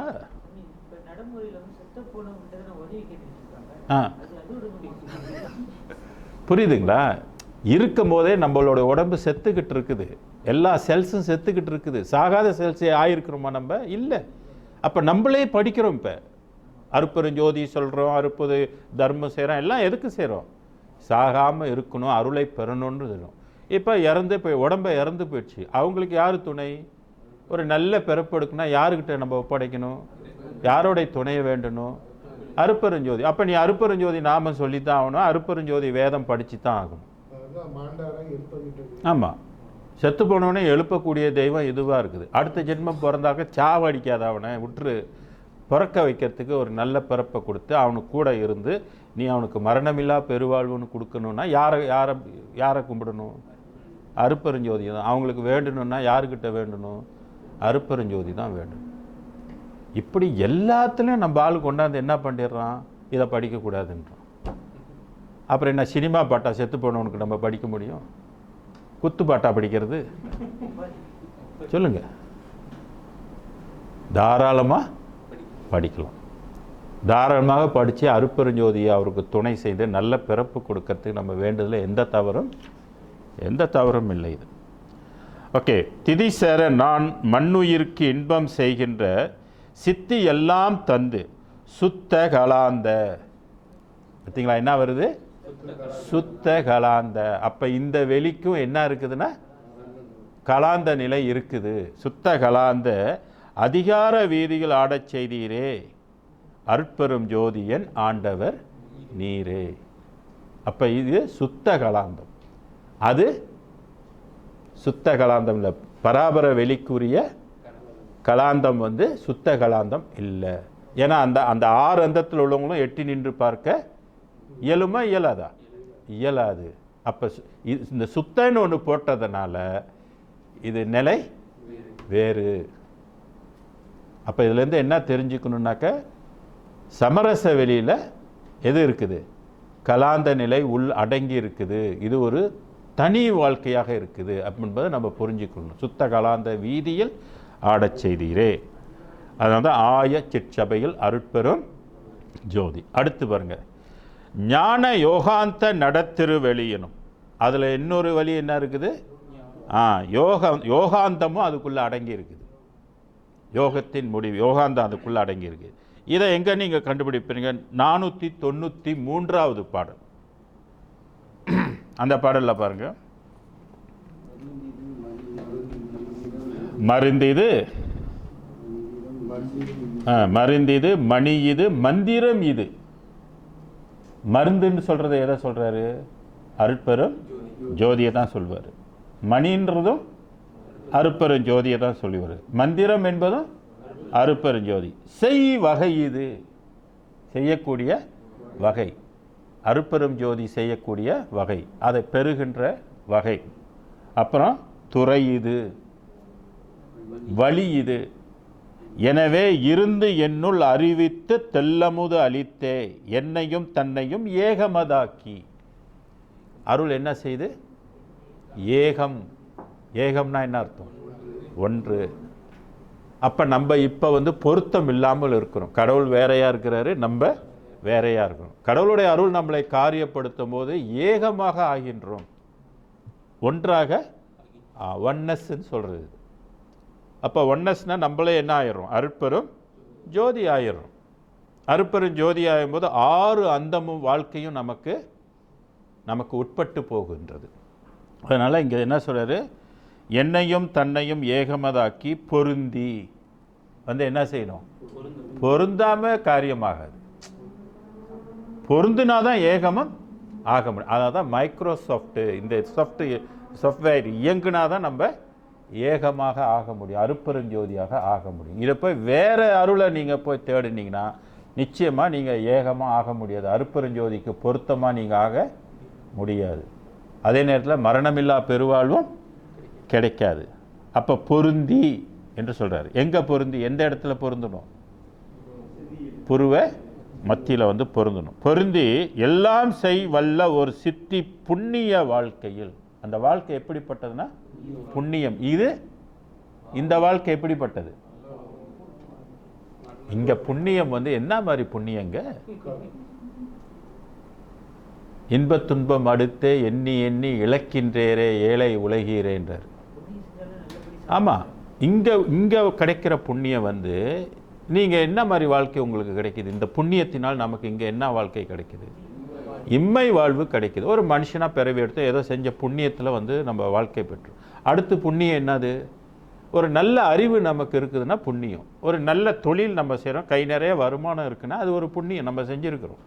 நல்ல சுற்றத்தார்கள் நமக்கு இருக்கிறான்னா புண்ணியம். நல்ல மனைவி கணவன் அமைந்திருந்தால் புண்ணியம். நல்ல ஆரோக்கியம் இருந்தால் அது ஒரு புண்ணியம். நீண்ட ஆயுள் இருந்தால் புண்ணியம். புரியுதுங்களா? அடுத்து நல்ல பிள்ளைகள் இருந்தால் அது ஒரு புண்ணியம். இவ்வளோ தான் இம்மை இன்ப வாழ்வு. விளங்களா? நல்ல குணங்கள் இருந்தாலும் அது ஒரு புண்ணியம். போதுமா? இந்த புண்ணியத்தோடு வாழ்ந்துட்டு ஓகே சாட்டிஸ்ஃபைட்னு போனால் என்ன வரும்? நம்ம ஏமாந்து போயிடுவோம். ஏன்னா இந்த உலகத்துக்குள்ளே வந்தது உண்மையிலே நம்ம இந்த புண்ணியத்தை மட்டும் அனுபவிக்கலாம். அப்படி அனுபவிக்கிறனாலும் அனுபவிக்கலாம். கடவுள் ஓகே நீ அனுபவிச்சுட்டு போடுறாரு. ஆனால் வேறு ஆஃபர்லாம் இருக்குது, அதெல்லாம் நீங்கள் பயன்படுத்தணுமே. வேறு உலகத்துக்கு நம்ம இன்னும் பெரிய புண்ணியத்தை வாழ்கின்ற ஒரு வாழ்க்கையெல்லாம் இருக்குது. இது 5 புலன்களுக்கு அனுபவிக்கிறது தானே. இந்த புலன்களை கடந்த புண்ணிய வாழ்க்கை இருக்குது, புண்ணிய இன்பம்லாம் இருக்குது, பெரு இன்பம்லாம் இருக்குது, பேரின்ப வாழ்க்கையெல்லாம் இருக்குது. அது எப்படி கிடைக்கும்? இதுதான் வள்ளுவன் அழகாக சொன்னார். பொறிவாயில் 5 அவித்தான் பொய் தீர். இந்த 5 புலன்களும் பொய். இதில் அனுபவிக்கிற இன்பம் லிமிட்டேஷன் கொடுத்துருக்கிறார். இது சாதாரண மக்களுக்குரிய வாழ்வு. இதுதான் வாழ்வுன்னு நீங்கள் நினச்சி வாழ்ந்துக்கிட்டே இருந்தால் என்ன அர்த்தம்? இதுக்கு தான் 6 அறிவா? இதுதான் நாய் பூனைங்கள்லாம் வாழுது, மிருகங்கள்லாம் வாழுது, அதுவும் வர்க்கம் பெருக்குது இல்லைங்களா? அதுவும் சுவைக்குது, அதுவும் தூங்குது. என்ன பெரிய இன்பம் நம்ம வாழ்ந்துட்டோம்? நிலைக்குதா எந்த இன்பமாவது? சொல்லுங்கள், எந்த இன்பமாவது நமக்கு நிலைத்து இருக்குதா? இன்பமாக இருப்போம், எவ்வளோ பெரிய சந்தோஷம் நம்ம வாழ்ந்துட்டுருக்கோம். பெரிய சந்தோஷம்லாம் கிடையாது. ஆனால் நம்ம சந்தோஷம் மாதிரி நினச்சிக்கிட்டு இருக்கிறோம். ஆனால் சந்தோஷம் கிடையாது. உண்மையான சந்தோஷம் கடவுள் எங்கே வச்சுருக்கிறாரு? ஸ்பேஸில் வச்சுருக்கிறாரு. இன்பமாக வாழணுன்னா நீ ஸ்பேஸுக்கு தான் வரணும். உலகத்தில் நான் இன்பம் லிமிட் பண்ணி தான் வச்சுருக்கிறேன்றார். கரெக்ட் தானே? 5 புலன்களுக்குள்ள இன்பம். இதை வந்து சிற்றின்பம்னு சொல்கிறாங்க. நம்ம சிற்றின்பத்திலேயே தொடர்ந்து என்ன ஆகிக்கிட்டே இருக்கணும்? சைக்கிள் பண்ணிக்கிட்டே இருக்கணும். திருப்பி அந்த சிற்றின்ப வாழ்க்கையிலே நம்ம வாழ்ந்து பேரின்ப வாழ்க்கையை மறந்துட்டோம். ஏன்னா கோயிலில் உள்ளவங்க இதை நமக்கு சொல்லி தருவதில்லை. நீ இதுக்கு தான் வந்த பேரின்ப வாழ்க்கை ஒன்று இருக்குது, அது வாழ்வதற்கு நீ கொஞ்சம் இந்த வாழ்க்கையை பயன்படுத்தி கொள்ளு அப்படின்னு சொல்லலை. இப்போ வள்ளலார் சொல்கிறாரு, நீ எதுக்கு பிறந்த? கடவுள் எதுக்கு உனக்கு 6 அறிவு கொடுத்தாரு? எதுக்கு இந்த மனித சரீரம் கொடுத்தாரு அப்படின்றது கடவுள் வள்ளலார் விளக்குறாரு நமக்கு. நீ பேரின்ப வாழ்க்கையை பெறுவதற்கு தான் கடவுள் இந்த வாழ்க்கையை கொடுத்துருக்கிறார் உனக்குன்றார். மனிதனாக பிறப்பதே எதுக்குன்னா மரணமில்லா பெருவாழ்வு, பேரின்ப வாழ்வு. வாழ்க்கையை வந்து 3 டிவிஷனாக வள்ளலார் பிரிக்கிறாரு. ஒன்று இம்மை இன்ப வாழ்வுன்றாரு, அடுத்து மறுமை இன்ப வாழ்வு, மற்றொன்று பேரின்ப வாழ்வு, அது வந்து ஆன்ம இன்ப வாழ்வுன்றாரு. அப்போ எல்லாருக்கும் ஆன்மா இருக்கா? இருக்குது. அது வளர்ந்துருக்குதா? ஆன்மாவிலேருந்து யாரும் பார்க்குறோமா அந்த உலகத்தை? இல்லையே. இப்போ வள்ளலாருக்கு எப்படி இந்த உலகெல்லாம் தெரிஞ்சுது? அவர் எங்கேருந்து பார்க்குறாரு? ஆன்மாவிலிருந்து பார்க்குறாரு. அப்போ மனிதனுக்கு ஆன்மா எப்படி இருக்குன்றாரு? கருத்து இருக்குன்றாரு, செயல்பாடு இல்லாமல் இருக்கிறாரு. அப்போ இவ்வளோ மந்திரங்கள் கொடுத்தும் ஆன்மாவை என்ன செய்யலை? அது வளர்க்கலை. ஆன்மாவை வந்து வளரணும்னா அதுக்குன்னு ஒரு ஸ்பெஷல் மந்திரம் இருக்குது. அதுதான் அருட்பெரும் ஜோதி. அருட்பெரும் ஜோதி. உலகத்தில் நீங்கள் யாராக வேணுமாலும் பிறக்கலாம். ஆனால் என்ன மந்திரம் நீங்கள் உச்சரிக்கணும்? உங்களோட செல்ஃபுக்குரிய மந்திரம் எதுன்னு கேட்டால் அது என்ன பேர் வேணுமாலும் வச்சுக்கோங்க. பீட்டர்னு வச்சுக்கோங்க, ஹெல்டன்னு வச்சுக்கோங்க, என்ன பேர் வேணுமாலும் நீங்கள் வச்சுக்கோங்க, பிரச்சனை இல்லை. ஆனால் உங்களுக்குன்னு ஒரு ஸ்பெஷல் பேர் இருக்குது. அந்த பேரை மாற்ற முடியாது. அது என்ன பேருன்னா அருட்பெரும் ஜோதி. அருட்பெரும் ஜோதி தான் உங்களுடைய பேர். ஏன்னா நீங்கள் கடைசியாக என்ன ஆகணும்? அருட்பெரும் ஜோதி ஆகணும். அதனால தான் வள்ளலார் இதை வந்து மகா மந்திரம்னு சொல்கிறார். ஏன்னா எல்லா மனிதனும் கடைசியில் என்ன ஆகணும்? அருட்பெரும் ஜோதி ஆகணும். அப்போ நீ கூப்பிடு. நீ அதுவாக ஆகணும்னா அதை கூப்பிடு. அதுதான் உனக்கு தாய், அதுதான் உனக்கு தந்தை, அதுதான் உனக்கு சர்க்குரு, அதுதான் உனக்கு உற்ற உறவு, அதுதான் உனக்கு குலதெய்வம். எங்கே உள்ள குலதெய்வம்? விண்ணுலகத்துக்கு உள்ள குலதெய்வம். மண்ணுலகத்துக்கு குலதெய்வனுக்கு அந்த ரைட்ஸு கிடையாது. ஆமாம். இந்த இதில் வந்து அந்த நமசிவாயன்றதில் வந்து இந்த 5 வவல்ஸ்ன்னு சொல்கிறது அடங்காது. எந்த உலகத்தில் இருக்கிற எந்த மந்திரத்துக்கும் 5 உயிரெழுத்து கிடையாது. அருட்பெரும் ஜோதி என்ற சொல்லுக்கு மட்டும்தான் 5 உயிரெழுத்து இருக்குதுன்றது ஆய்வாளர்கள் வந்து கண்டுபிடிச்சிருக்கிறாங்க. அதனால தான் இந்த மந்திரம் போட்டால் தான் அது அந்த ஆன்மாக்குள்ளே ஒரு ஆன்மா இருக்கிறது வந்து காரியப்படும். அதுக்கு வந்து பிரகாசம் கிடைக்கும், சார்ஜ். அதை சொல்ல சொல்ல சொல்ல ஆன்மாவுக்கு ஒளி கிடைக்கும். ஆன்மாவுக்கு ஒளி கிடைத்தாக்க உங்களுக்கு வந்து விளக்கம் காரியப்படும், ஆன்ம விளக்கம் காரியப்படும். இந்த மந்திரத்தை மாதிரி சொல்லிவிட்டு கோழி ஆடு மீனெல்லாம் சாப்பிட்டீங்கன்னாக்கா வேலை செய்யுமானா வேலை செய்யாது. ஏன்னா கொலை புலை என்ற 2 இருந்துச்சுனாலே அது அது கருணை அவரு பட்டார். ஆமாம், அவருடைய ரைட்ஸ் இல்லையா? புலையன்னு சொல்கிறது என்னன்னாக்கா உடம்பு தாங்கி இருக்கிறவங்கள புலையன்னு சொல்லுவாங்க. ஏன்னா நம்ம புலை உடம்பு தாங்கி இருக்கிறோம். சைவமாக சாப்பிட்டாலும் நம்ம புலையாக தானே வளர்ச்சி பெற்றிருக்கிறோம்.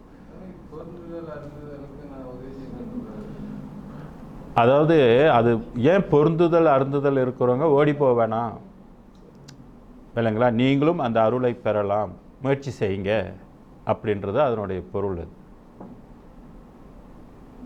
அப்படின்னா இந்த அருள் வந்து நீங்கள் வந்து ஃபேமிலியாக இருந்தாலும் அது உங்களுக்கு கருணை காட்டும். அதனுடைய அருளை பெறுவதற்கு நீங்கள் முயற்சி செய்யுங்க. அப்போ அதனுடைய முயற்சியில் எதை எதை நீங்கள் நீக்கி கொள்ளணுமோ அதை நீங்கள் பெற்றுக்கொள்ளலாம். காலப்போக்கில் அருள் பெற பெற பெற நீங்கள் பக்குவத்துக்கு வந்துடுவீங்க. இல்லை நாமத்தையாவது முதல்ல சொல்லுங்கள் அப்படின்னு சொல்கிறது. அது இப்போ குடும்பம்னு நீங்கள் ஓட முடியும். இப்போ பராபரைக்கு வந்து அதோடைய சட்ட பிரகாரம் எப்படின்னாக்கா, நீங்கள் அது யாருக்கு சாதகமாக உள்ளதுன்னா துறவிகளுக்கு சாதகமாக உள்ளது.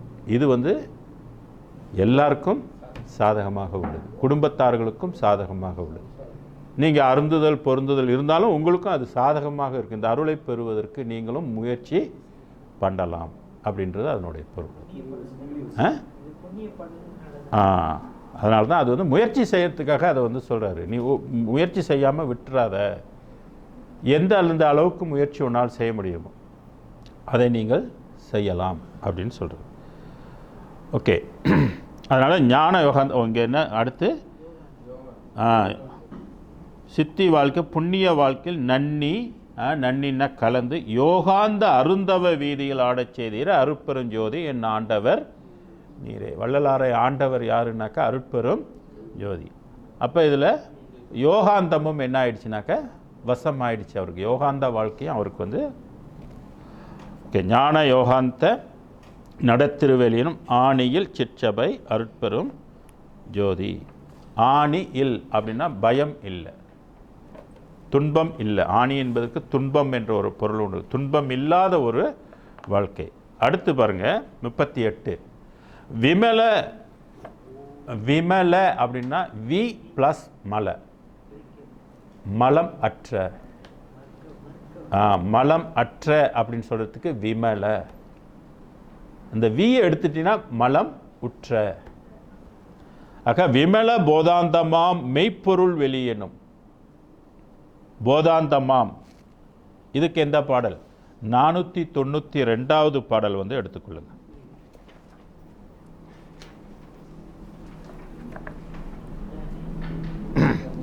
இத்தனை என்று நின்னிடல் ஒன்னா என் பிழை யாவையும் அன்பினில் கொண்டே. ஐயோ நான் செய் பிழைகள் 7 கடலினும் பெரிதுன்னுவர். அப்போ இந்த கடவுள் வந்து என்ன செய்கிறாரு? பிழைகளை மன்னிக்கிறாரு. இது போதுமே, இதுதானே வேணும் மனுஷனுக்கு. செஞ்ச பிழையெல்லாம் மன்னிக்கின்ற கடவுளை தெரிந்து வணங்குவது சிறப்பு இல்லையா?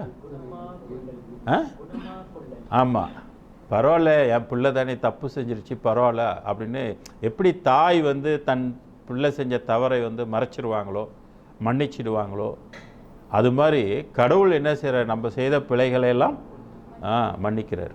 பெருமான் சொல்வார், குற்றம் செய்தல் எனக்கு இயல்பே, குணமாக கொள்ளல். குற்றத்தையும் குணமாக அது பரவாயில்லன்னு ஏற்றுக்குது. ஆனால் யாருக்கு?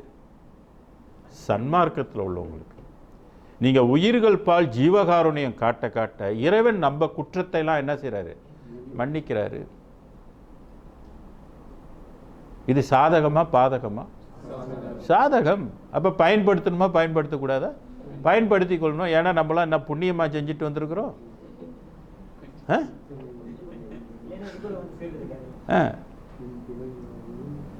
சன்மார்க்கத்தில் இருந்தாலும் பாவ வினைகள் நம்மளையும் தாக்குதில்ல.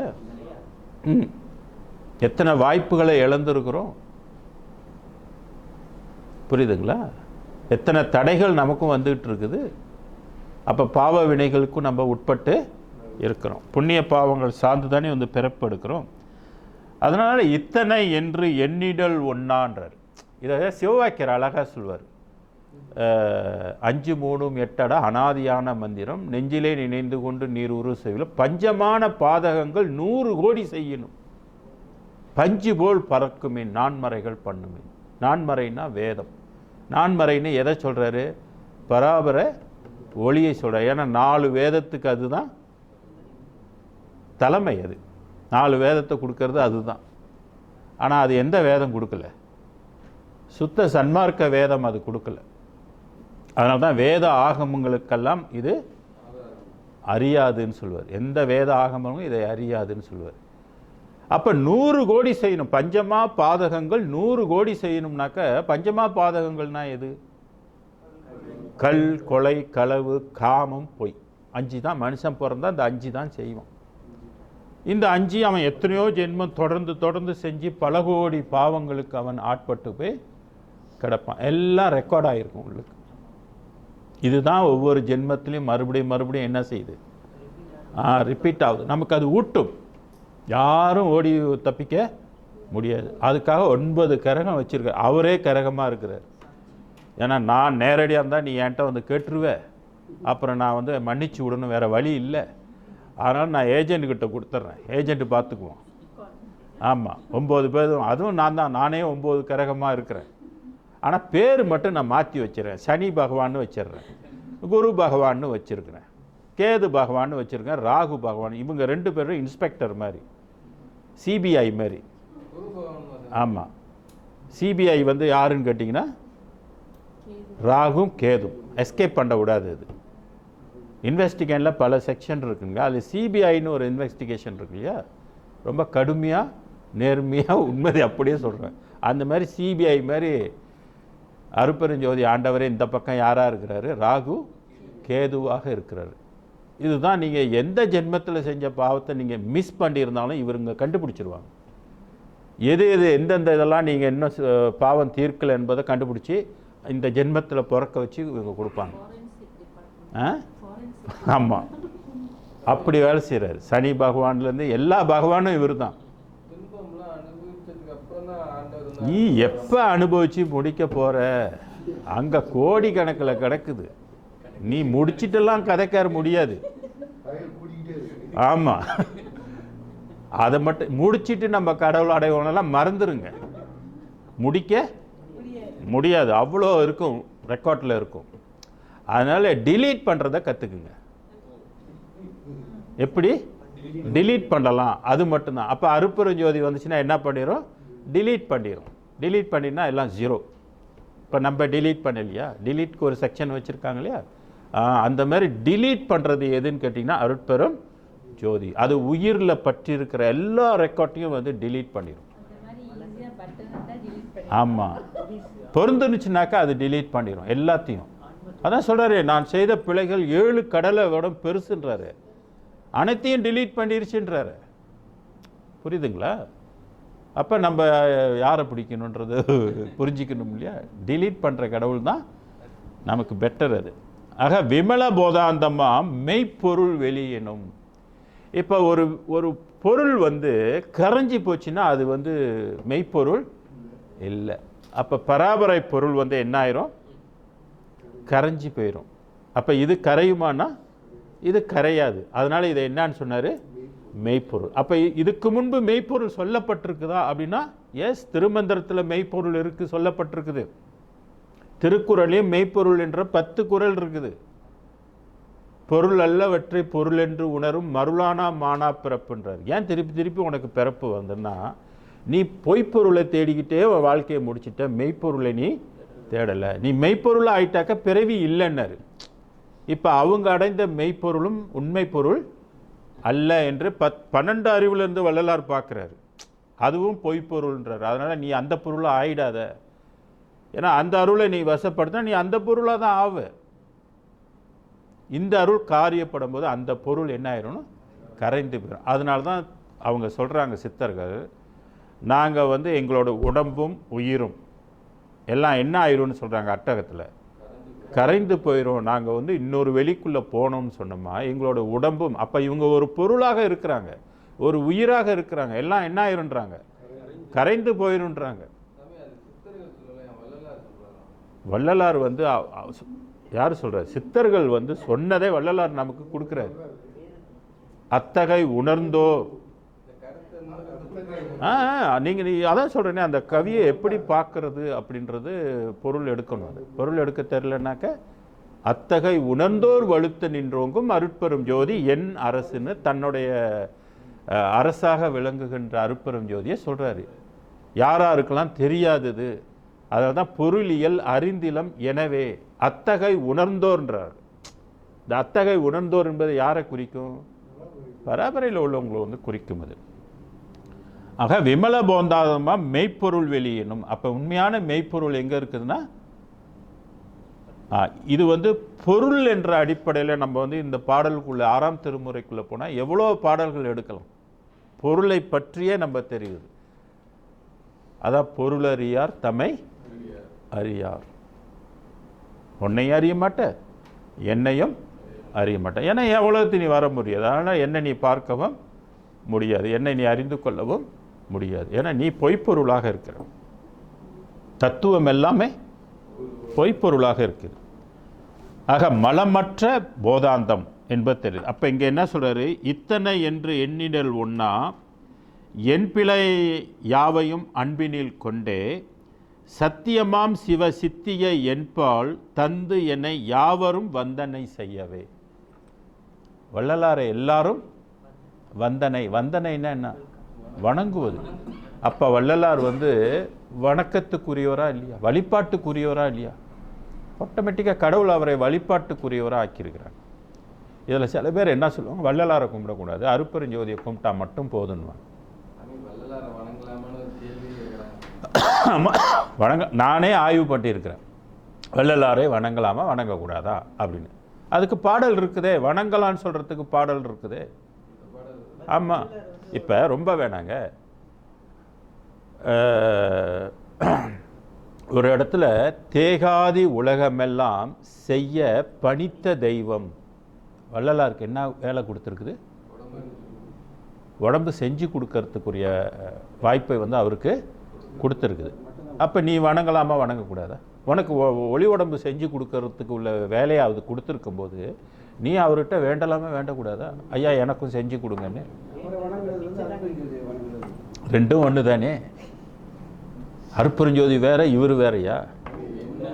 நீ யாரை வேணங்கினாலும் இவங்க தான் வருவாங்க. அப்போ நம்மளோட அறிவில் நமக்கு தெரியும் ரெண்டு பேரும் பேதம் இல்லை. நான் தான் பேதம் தவிர்த்தேன்னு சொல்கிறாரு. அருப்பெருஞ்சோதி நானும் ஒன்றானோம்னு சொல்கிறாரு. நீங்கள் அருப்பெருஞ்சோதினாலும் யார் வருவா? வள்ளலார் தான் வருவார்.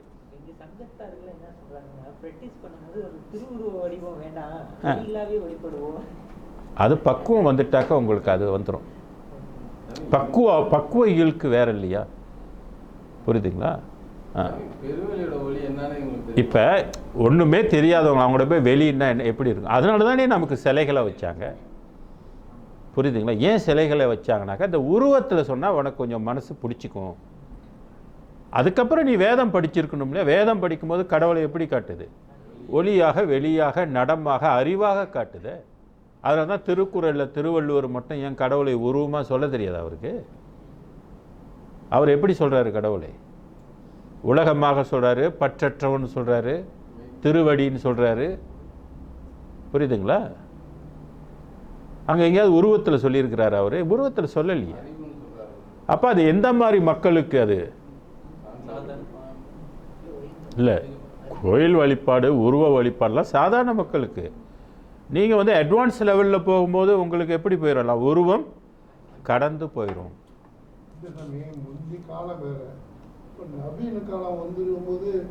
ஆமாங்க, காலம் நவீன காலம் வந்துருச்சு. ஆனால் படிப்பு, வேத படிப்பு, வேத படிப்பில் வந்து பின்தங்கியில் இருக்கிறோம். அது இன்னும் வரலையே நமக்கு. அது வந்துருந்துச்சுனாக்க பிரச்சனை இல்லையே. அதனால தான் வள்ளலார் என்ன செஞ்சார்? அவருடைய சபை கட்டும்போது அது உள்ளுக்கு சிலைகளை அவர் வைக்கல, ஸ்பேஸ் மட்டும் அது ஸ்பேஸாக இருக்கட்டும்ன்ட்டு போயிட்டார். சிற்சபை, பொற்சபை, ஞான சபைன்னு ஒளி வழிபாட்டுக்கு முக்கியத்துவம் கொடுத்துட்டு போயிடுறாரு. நம்ம வேதம் படிக்கும்போது வெளிகளும் வருது. அது அப்போ வெளி ஒளி வந்து பிரிக்க முடியாது. ஆக சித்தி என்பால் தந்து என்னை யாவரும் வந்தனை செய்யவே நித்தியன் ஆக்கி. என்ன ஆக்கின? நித்தியம். நித்தியம்னா எப்போதுமே நீங்கள் இருப்பது. நித்தியன் ஆக்கி மெய் சுத்த சன்மார்க்க நீதியை ஓதி ஒரு சித்த போதாந்த அத்தனி வீதியில் ஆடச் செய்திரே அருப்பெருஞ்சோதியன் ஆண்டவர் நீரே. அப்போ சுத்த போதாந்தமும் அடங்கிருச்சு. இந்த வெளியில் வந்து சுத்த போதாந்த நிலை அடங்கிருச்சு. அத்தனி வீதியில் ஆடச் செய்தீரே அப்படின்னு. ஓதின்னா ஓதக்கூடிய ஆசிரியர்னு பொருள் இருக்குது. உங்களுக்கு வந்து கற்றுக் கொடுக்கக்கூடிய குரு, ஓதுதல், அதான் ஓதி அப்படின்னு சொல்கிறது. அப்போ உங்களுக்கு நான் கற்றேன் சிற்றம்பல கல்வியை, கடவுள் எனக்கு கற்பித்தான், படியாத படிப்பை படித்திடலாம் அப்படின்னு சொல்கிறார் இல்லையா? அப்போ யார் கற்றுக் கொடுப்பா? உள்ளுக்கு இருந்து நான் கற்றது அருப்பெரும் ஜோதியின் இடத்தேன்னு சொல்லுவார். ஆமாம். ஆக நீதியை ஓதி ஓர் சுத்த போதாந்தம் அடங்கிருச்சால, அதான் இங்கே வந்து விமல போதாந்தம். இந்த விமல போதாந்தம் சுத்த போதம், ஏன்னா மலம் அற்றது, அதனால் சுத்த போதாந்த மெய்ப்பொருள் வெளியனும். மலம் அற்றது, அது மலம் அற்ற சிற்றபையில் அருட்பெரும் ஜோதி அப்படின்னு சொல்கிறாரு. மலம் அற்ற, அமலம்னா மலம் அற்ற, விமலம்னா மலம் அற்றன்னு வரும். ஓகே, அடுத்து பாருங்க, பெரிய நாதாந்த பெருநிலை வெளியனும். நமச்சிவாய வாழ்க நாதன். அப்போ நாதன் ஏற்கனவே சொல்லப்பட்டிருக்கு, ஆனால் இங்கே என்ன சொல்கிறாரு? பெரிய நாதாந்த. அப்போ நாதத்துக்குள்ளே இன்னொரு நாத உலகம், பராபரை நாதத்தையும் கடந்து இருக்கின்ற ஒரு நாதம். பேசும் ஓங்காரம் ஈரதாய் பேசா பெரிய ஓங்காரம் சொல்லி ஒரு பாடல் இருக்குது. அப்போ ஓங்காரத்துக்குள்ளே இன்னொரு ஓங்காரம், அதை பெரிய நாதாந்தம் அப்படின்னு சொல்கிறாரு. பெருநிலை வெளியனும். இது என்ன நிலை? பெருநிலை, பெருநெறி, பெருவாழ்வு. எக்காலத்திலும் மரணமில்லாத வாழ்வு வந்து பெருவாழ்வு.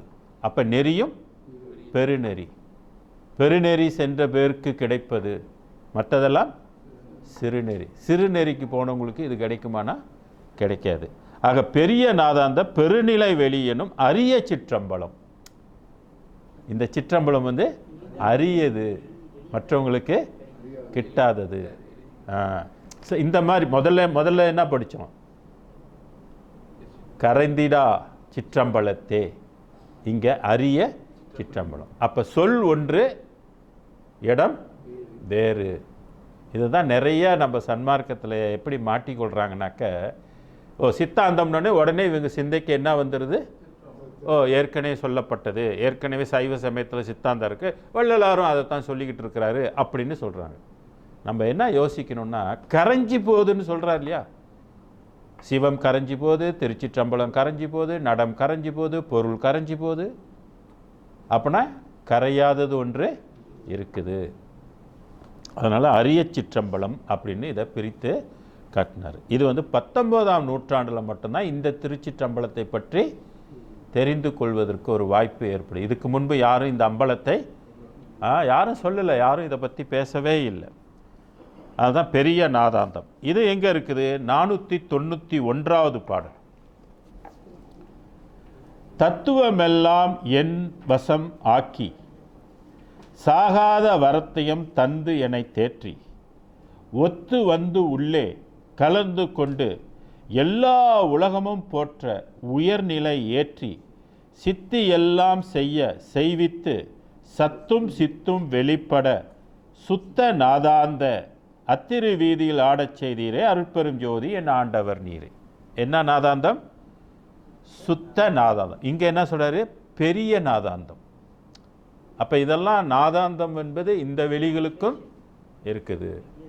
அப்போ தத்துவம் எல்லாம் தன் வசமாகி, இப்போ தத்துவம் எல்லாம் நமக்கு நம்ம வசமாக இருக்குதா? இல்லையா? அது சொந்த ரைட்ஸ் கொண்டு அது இயங்கி கொண்டு இருக்குது. நம்மளை எதுவுமே அது கேட்க வேண்டிய அவசியம் இல்லை, இல்லையா? அது ஒரு இயக்கம். நம்ம சொல்லி அதெல்லாம் இயங்குது இல்லை. நம்ம சொல்லிய சாப்பிட்ட உணவுலாம் தாதுக்கெல்லாம் மாறுது இல்லை. அதுவாக எல்லாம் செட்டப் பண்ணியாச்சு. அது இப்படி தான் இருக்குது. அப்படி சாகா வரத்தையும் தந்து என்னை தேற்றி, அது என்ன செய்யுது? சாகா வரம் வந்து கொடுக்குது. சாகா கல்வியில் தரம் இருக்கா இல்லையா? தரமான கல்வி இது, தரமான ஒரு வாழ்வு.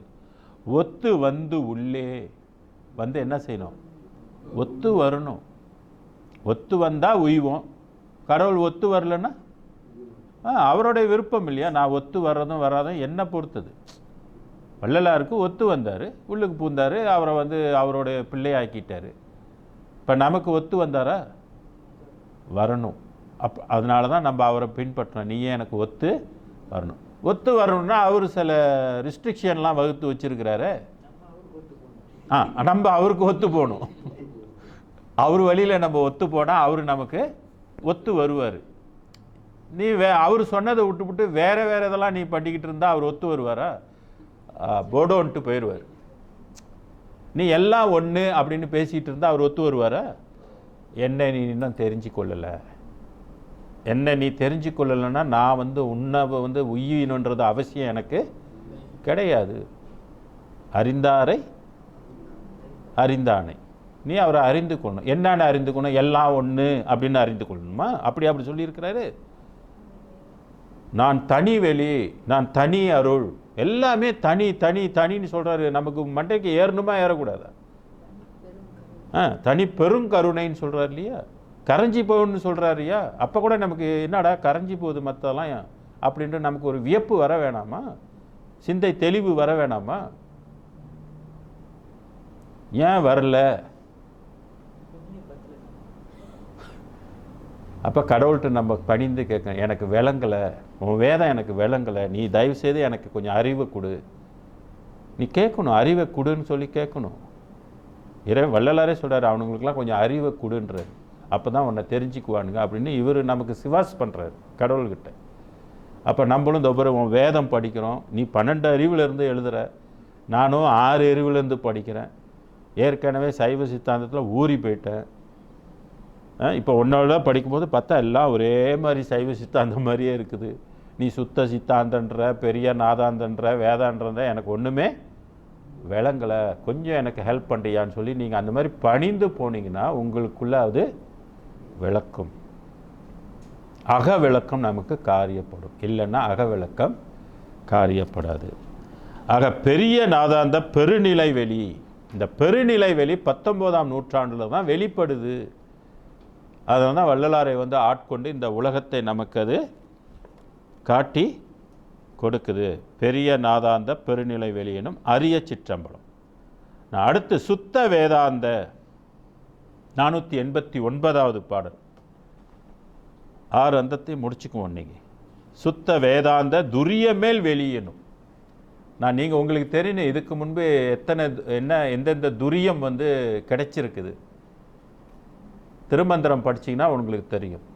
சிவதுரியம் வரைக்கும் கிடைச்சிருக்குது. 489 வேதாந்தத்தை சொல்லும்போது இங்கே சுத்த வேதாந்தம். ஏன்னா ஏற்கனவே வேதாந்தம்லாம் இருக்குது.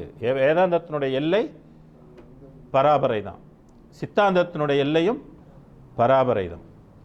அது ஒன்று விசாரணை மார்க்கம், இன்னொன்று வாசி மார்க்கம். வாசி பயிற்சி செஞ்சு அந்த நிலையை அடைகிறது. வேதாந்தத்தில் வாசி பயிற்சி இல்லாமல் அது அடையிற மார்க்கமும் ஒன்று இருக்குது. அதனால் இங்கே சுத்த வேதம் துரிய மேல் வெளியணும். துரிய தல 3இன் மேலே அது அதனாலே தெரிய தெரிவது பாரி திருச்சிற்றம்பல திருநட ஜோதி. அப்போ 3 துரியம் இருக்குதுங்க. இந்த துரியம் சொல்வதற்கு முன்பாகவே சைவ சித்தாந்தத்தில் சீவதுரியம், பரதுரியம், அடுத்து சிவதுரியம். அப்போ 3 துரியத்துக்கு மேலே அப்படின்னாக்கா பெருவெளிக்கும் என்ன உண்டு? துரியம். அதாவது துரியத்தில் ஊன்றி துளங்கிய பாதம்னு சொன்னார். நீங்கள் பெருவெளிக்குரிய அருள் காரியப்படாமல் துரிய நிலை உங்களுக்கு தெரியுமா? தெரியாது. இந்த துரியம் என்ன துரியம்னு கேட்டிங்கனாக்கா குரு துரியம். குரு துரியம் சொல்ல இந்த அனுபவம் இதுவரையில் யாருக்குமே குரு துரியம் வந்தது இல்லை, வள்ளலாருக்கு மட்டும்தான் இருக்குது. அப்போ எந்த அருள் காரியப்படணும்? அருப்பெருஞ்சோதி அருள் காரியப்பட்டால் தான் நீங்கள் அந்த துரியத்தில் போய் துளங்க முடியும், இல்லைன்னா இப்போ துளங்க முடியாது. இப்போ நமக்கும் ஒரு துரியம் இருக்குது. இது என்ன? சீவ துரியம். அப்படின்னா நம்ம மனதும் என்ன செய்யும்? துரியத்துக்கு போகும். அது எந்த நிலை? தூக்க நிலை. இப்போ நீங்கள் வீட்டுக்கு போய் சாப்பிட்டுட்டு எல்லாம் என்ன பண்ணுவீங்க? தூங்கி. அதுதான் துரியம். நீங்கள் துரியத்தில் இருக்கிறீங்க. துரியத்தில் உங்களை நீங்கள் மறந்துடுவீங்க. ஆனால் உள்ளுக்கு சிஸ்டம் மட்டும் என்ன செய்யும்? எல்லாம் ஓடிக்கிட்டு இருக்கும். மூச்சு எல்லாம் அது உள்ளுக்கு இருந்து ஒரு சிஸ்டம் மூச்சு விட்டுக்கிட்டு இருக்கோம். நீங்கள் உயிர்ப்பித்து இருப்பீங்க. அது அது வேற. கனவுலாம் அது 8 9 முறை கனவுகள்லாம் வரும். ஒரு சில கனவுகள் தான் நமக்கு ஞாபகத்தில் இருக்கும், விளங்குங்களா? ஒரு சில கனவுகள்லாம் வந்து நமக்கு ஆன்மாலேருந்து உதிக்கும், நமக்கு இன்ஃபர்மேஷன் கொடுக்கும், அது கனவு ரீதியில். ஓகே, அப்போ சுத்த வேதாந்த துரியமேல் வெளியனும் அத்தகு சிற்சபை. அப்போ இந்த சிற்சபை வேறு தெரியுங்களா? சிற்சபை வந்து துரியத்தில் உள்ள சிற்சபை, குரு துரியத்தில் உள்ள சிற்சபை. குரு துரியத்துக்கு சார்ந்த சுத்த வேதாந்தம் இது. இது சமய வேதாந்தமோ அல்லது மத வேதாந்தமோ அல்ல.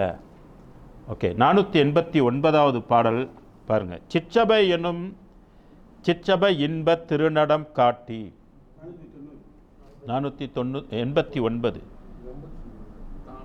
தானந்தம் இல்லா, தான் அந்தம் இல்லா, அந்தம்னா முடிவு, தன்மையை காட்டும் சாகாத கல்வியை தந்து எனக்கு உள்ளே தேனந்த தெல்லமுது ஊற்றி.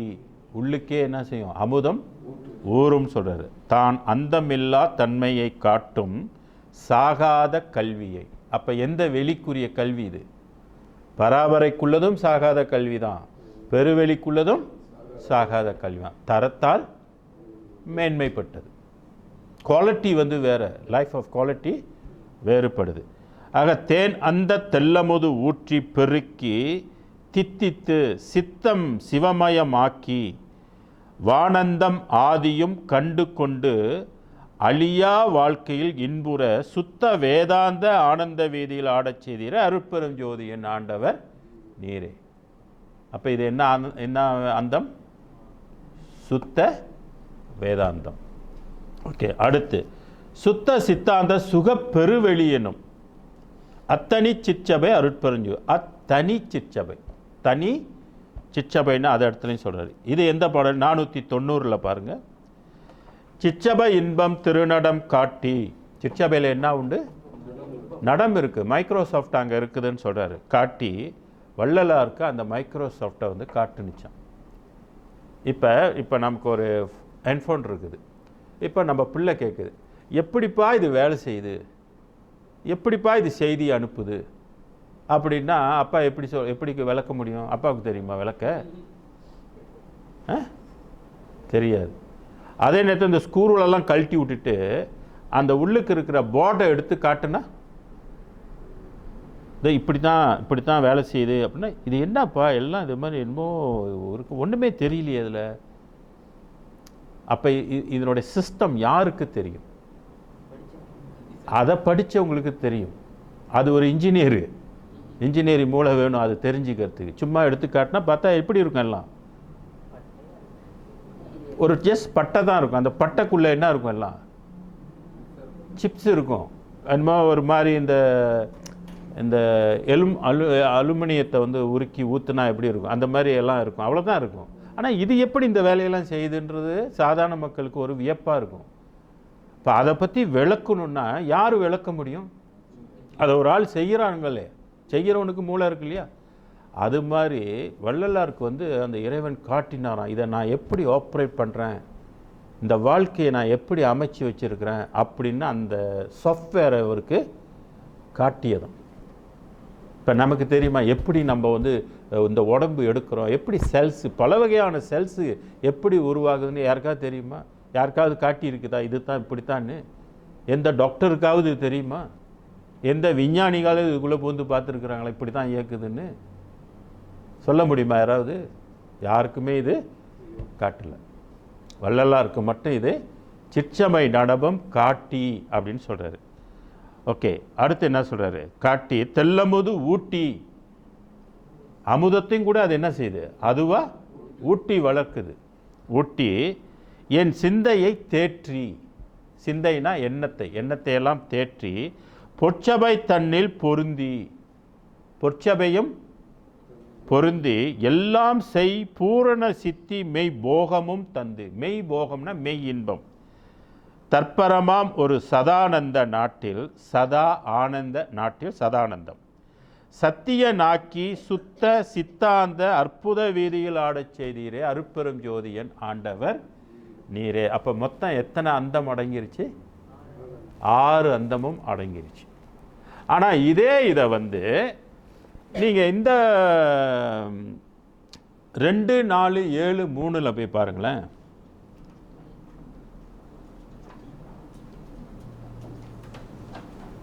ரெண்டு 4, 7, 3. என் கணவர் பெரும் தன்மை ஆறாந்த நிலைக்கே எட்டி நின்று பார்ப்பவர்க்கும் எட்டாதே தோழின்ட்டார். இங்கே 6 அந்தத்தையும் வந்து எனக்கு காட்டி அந்த வீதியில் ஆடச் செய்தீரேனாரு. அங்கே என்ன சொல்கிறாரு? 6 அந்தத்துலேயும் உள்ளவங்களுக்கும் எட்டி நின்று பார்ப்பவருக்கு எட்டாது. அப்போ இது வந்து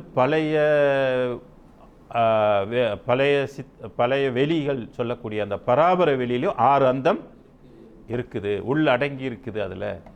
ஆனால் அந்த 6 அந்தத்தில் உள்ளவங்களுக்கு இந்த இது தெரியாது. இப்போ இதில் வந்து அதை விட மேம்பட்ட 6 அந்தங்கள் அடங்கி இருக்குது. அதனால தான் 6 அந்தம். அப்போ நான் சித்தாந்த, யோகாந்த, கலாந்த, நாதாந்த உலகத்துக்குள்ளேயே நான் போய் வாழ முடியும். அப்போ 6 அந்தங்களை உள்ளடக்கியது இது. ஓகே, இப்போ 7 கோஷம் 7 போய் பாருங்களேன். சமரச சுத்த வெளிக்கு வந்து என்ன இலக்கணம்?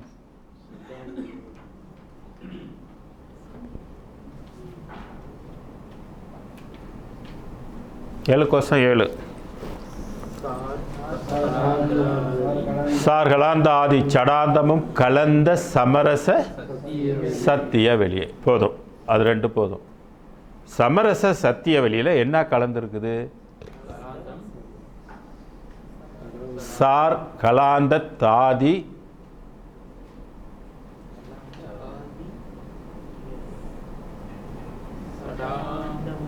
சடாந்தம்னாலே 6ன்னு அர்த்தம். சடாந்தம்னா 6 அந்தங்கள்னு அர்த்தம். அப்போ 6 என்ன ஆயிடுச்சு? அந்த வெளியில் கலந்துருச்சு. இப்போ நம்ம படித்தது என்னது? 6 அந்தமும் அந்த சமரச வெளிக்குள்ளே அடங்கிருச்சு. அப்போ பராபரையை விட இது மேம்பட்டு இருக்குதா இல்லையா? பராபரை உள்ளவங்களுக்கு இது விளங்காதுன்ட்டார். 6 அந்தங்கள் அதில் இருந்தாலும் இது இவங்களுக்கு எட்டாது. இப்போ என்ன செய்வாங்க சில பேர், 6 அந்தம் ஏற்கனவே இருக்குது, வள்ளலாரும் அந்த 6 அந்தத்தான் சொல்கிறாரு, இடையில ஒரு சுத்தம் என்ற சொல்ல பயன்படுத்திக்கிட்டாரு அப்படின்னு சொல்லி எல்லாத்தையும் கொண்டு போய் எங்கே வச்சுருவாங்க? சைவ சித்தாந்தத்தில் வச்சுருவாங்க. சேமாக இருக்கிறனால ஏமாந்து போயிடுவோம். அதனால தான் நம்ம கொஞ்சம் நுணுக்கமாக நமக்கு வேலை செஞ்சால் தான் தெரியும் இது. ஏன்னா இங்கே ஒரு வார்த்தை சொல்கிறாரு, 6ஆந்த நிலைக்கும் எட்டி நின்று பார்ப்பவருக்கு எட்டாதுன்றார். அப்போ அருப்பெரும் ஜோதி உலகம் யாருக்குமே தெரியல. அதனால தான் சொன்னார், இது வரைக்கும் கண்டதெல்லாம் அனித்தியம்னாரு. அவங்க சொன்ன வேதங்கள் எல்லாம் கற்றது, நம்ம படித்தது எல்லாம் பொய்ன்ட்டார். கற்றதெல்லாம் பொய். நீங்கள் இதுவரையில் பொய்யை தான் கற்றுருக்கிறீங்க. அது மட்டும் இல்லை, பொய் பிடித்தார் எல்லாரும் புறத்திருக்க நான் போய் மெய்ப்பிடித்தேன்னர். அப்போ அவங்க பிடிச்சதெல்லாம் பொய், பராபரை வரைக்கும் பொய். ஏன் பொய்ன்னு கேட்டிங்கனாக்க, அந்த வெளி கரைந்து போயிடுறதுனால அந்த உலகம் நித்தியம் இல்லை, அதனால் பொய்யின்னர். யாருக்கு? இப்போ தெரியும் அவங்களுக்கு அது பொய்யா போயிடுச்சு. அதனால தானே எல்லாரும் போய் அவர்கிட்ட கேட்டிருக்கிறாங்க. அது மட்டும் இல்லை, இறைவனுடைய அருப்பெருஞ்சோதியுடைய சித்தம் என்ன, அதோட எண்ணம் என்ன? எல்லா உலகமும் எந்த உலகத்துக்கு வரணும்? அதோடைய இது. ஆனால் என்னன்னா, இது எப்போ ஆரம்பத்திலே கொடுத்துருச்சா இனிமேல் தான் கொடுக்க போகுதா? இனிமேல் தான் கொடுக்க போகுது. நித்திய வாழ்வு கொடுக்க போகுது. ஆமாம், இந்த கடவுள் இப்போ தானே 19ஆம் நூற்றாண்டில் தானே உலகத்துக்கு காட்ட வராரு. கால நியதி காட்டுறது. கால நியதி மாறும் பொழுது கடவுள் நிலையும் மாறுது. இதை நம்ம ஏற்றுக்கொள்ள வேண்டும். புதுமையை எப்போதும் ஏற்றுக்கொள்ளணும். புதுமையை நம்ம புகுத்தணும். பழசிலே போய் நம்ம மாட்டிக்கிட்டு இருந்தோமாக்க முடியாது. அதனால தான் வள்ளலார் சைவ சித்தாந்தத்தில் நம்ம வந்து லட்சியம் வைக்க வேண்டாம், அதுக்கு மேலே சன்மார்க்கம்னு ஒன்று இருக்குது, அது எங்கே முடியுதோ எது ஆரம்பிக்குது? சன்மார்க்கம் ஆரம்பிக்குது. அப்போ அங்கே இருக்கிற வாழ்க்கையை உள்ள ஆறாந்த வாழ்க்கையும் இதுக்குள்ளே அடங்கி இருக்குது. இன்னும் மேம்பட்ட வாழ்வாக அமைந்திருக்குது. 6 அந்தங்களும் இந்த வாழ்வில் வந்து அமைந்திருக்குது. அதுதான் சார் கலாந்தாதி சடாந்தமும் கலந்த சமரச சத்திய வெளியைன்னு சொன்னார். அதனால் நீ வேறு இதில் போகாத, இதை ஒன்றை பிடிச்சி எல்லா வாழ்க்கையும் நீ பெற்றுக்கொள்ளு, எல்லா உலகமும் உனக்கு அமைந்து போயிடும், சொந்தமாயிடும் அப்படின்னு சொல்கிறாரு. அதனால தான் எல்லா உலகமும் என் உலகம் ஆயின. இப்போ சித்தர்கள் சொல்ல முடியுமா எல்லா உலகம் என் உலகம் ஆயினன்னு? சொல்ல முடியாது. ஏன்னா இந்த உலகம் அவங்களுக்குள்ள கீழே உள்ளது தான் அது அடங்கி இருக்குமே உள்ள மேல் உலகம் வந்து அவங்களுக்கு அடங்கி இருக்காது. ஏன்னா அந்த அருள் அன்றைக்கு காரியப்படலை. சரிங்களா? சரி, அடுத்த வாரத்தில் வந்து நம்ம மேலும் தொடங்குவோம். இன்றைக்கி வந்து எத்தனாவது வரைக்கும்?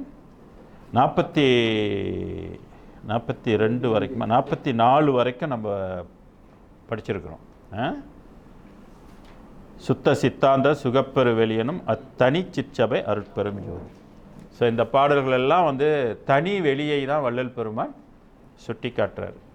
தனி வெளியை நீங்கள் கொண்டு போய் சன்மார்க்க வெளியில் தனி வெளியை கொண்டு மற்ற சமய வெளியிலையோ மத வெளிகளையோ நம்ம இணைத்து பார்க்கக்கூடாது. பார்த்தா அது பிழையாயிடும். அருட்பெரும் ஜோதி அருட்பெரும் ஜோதி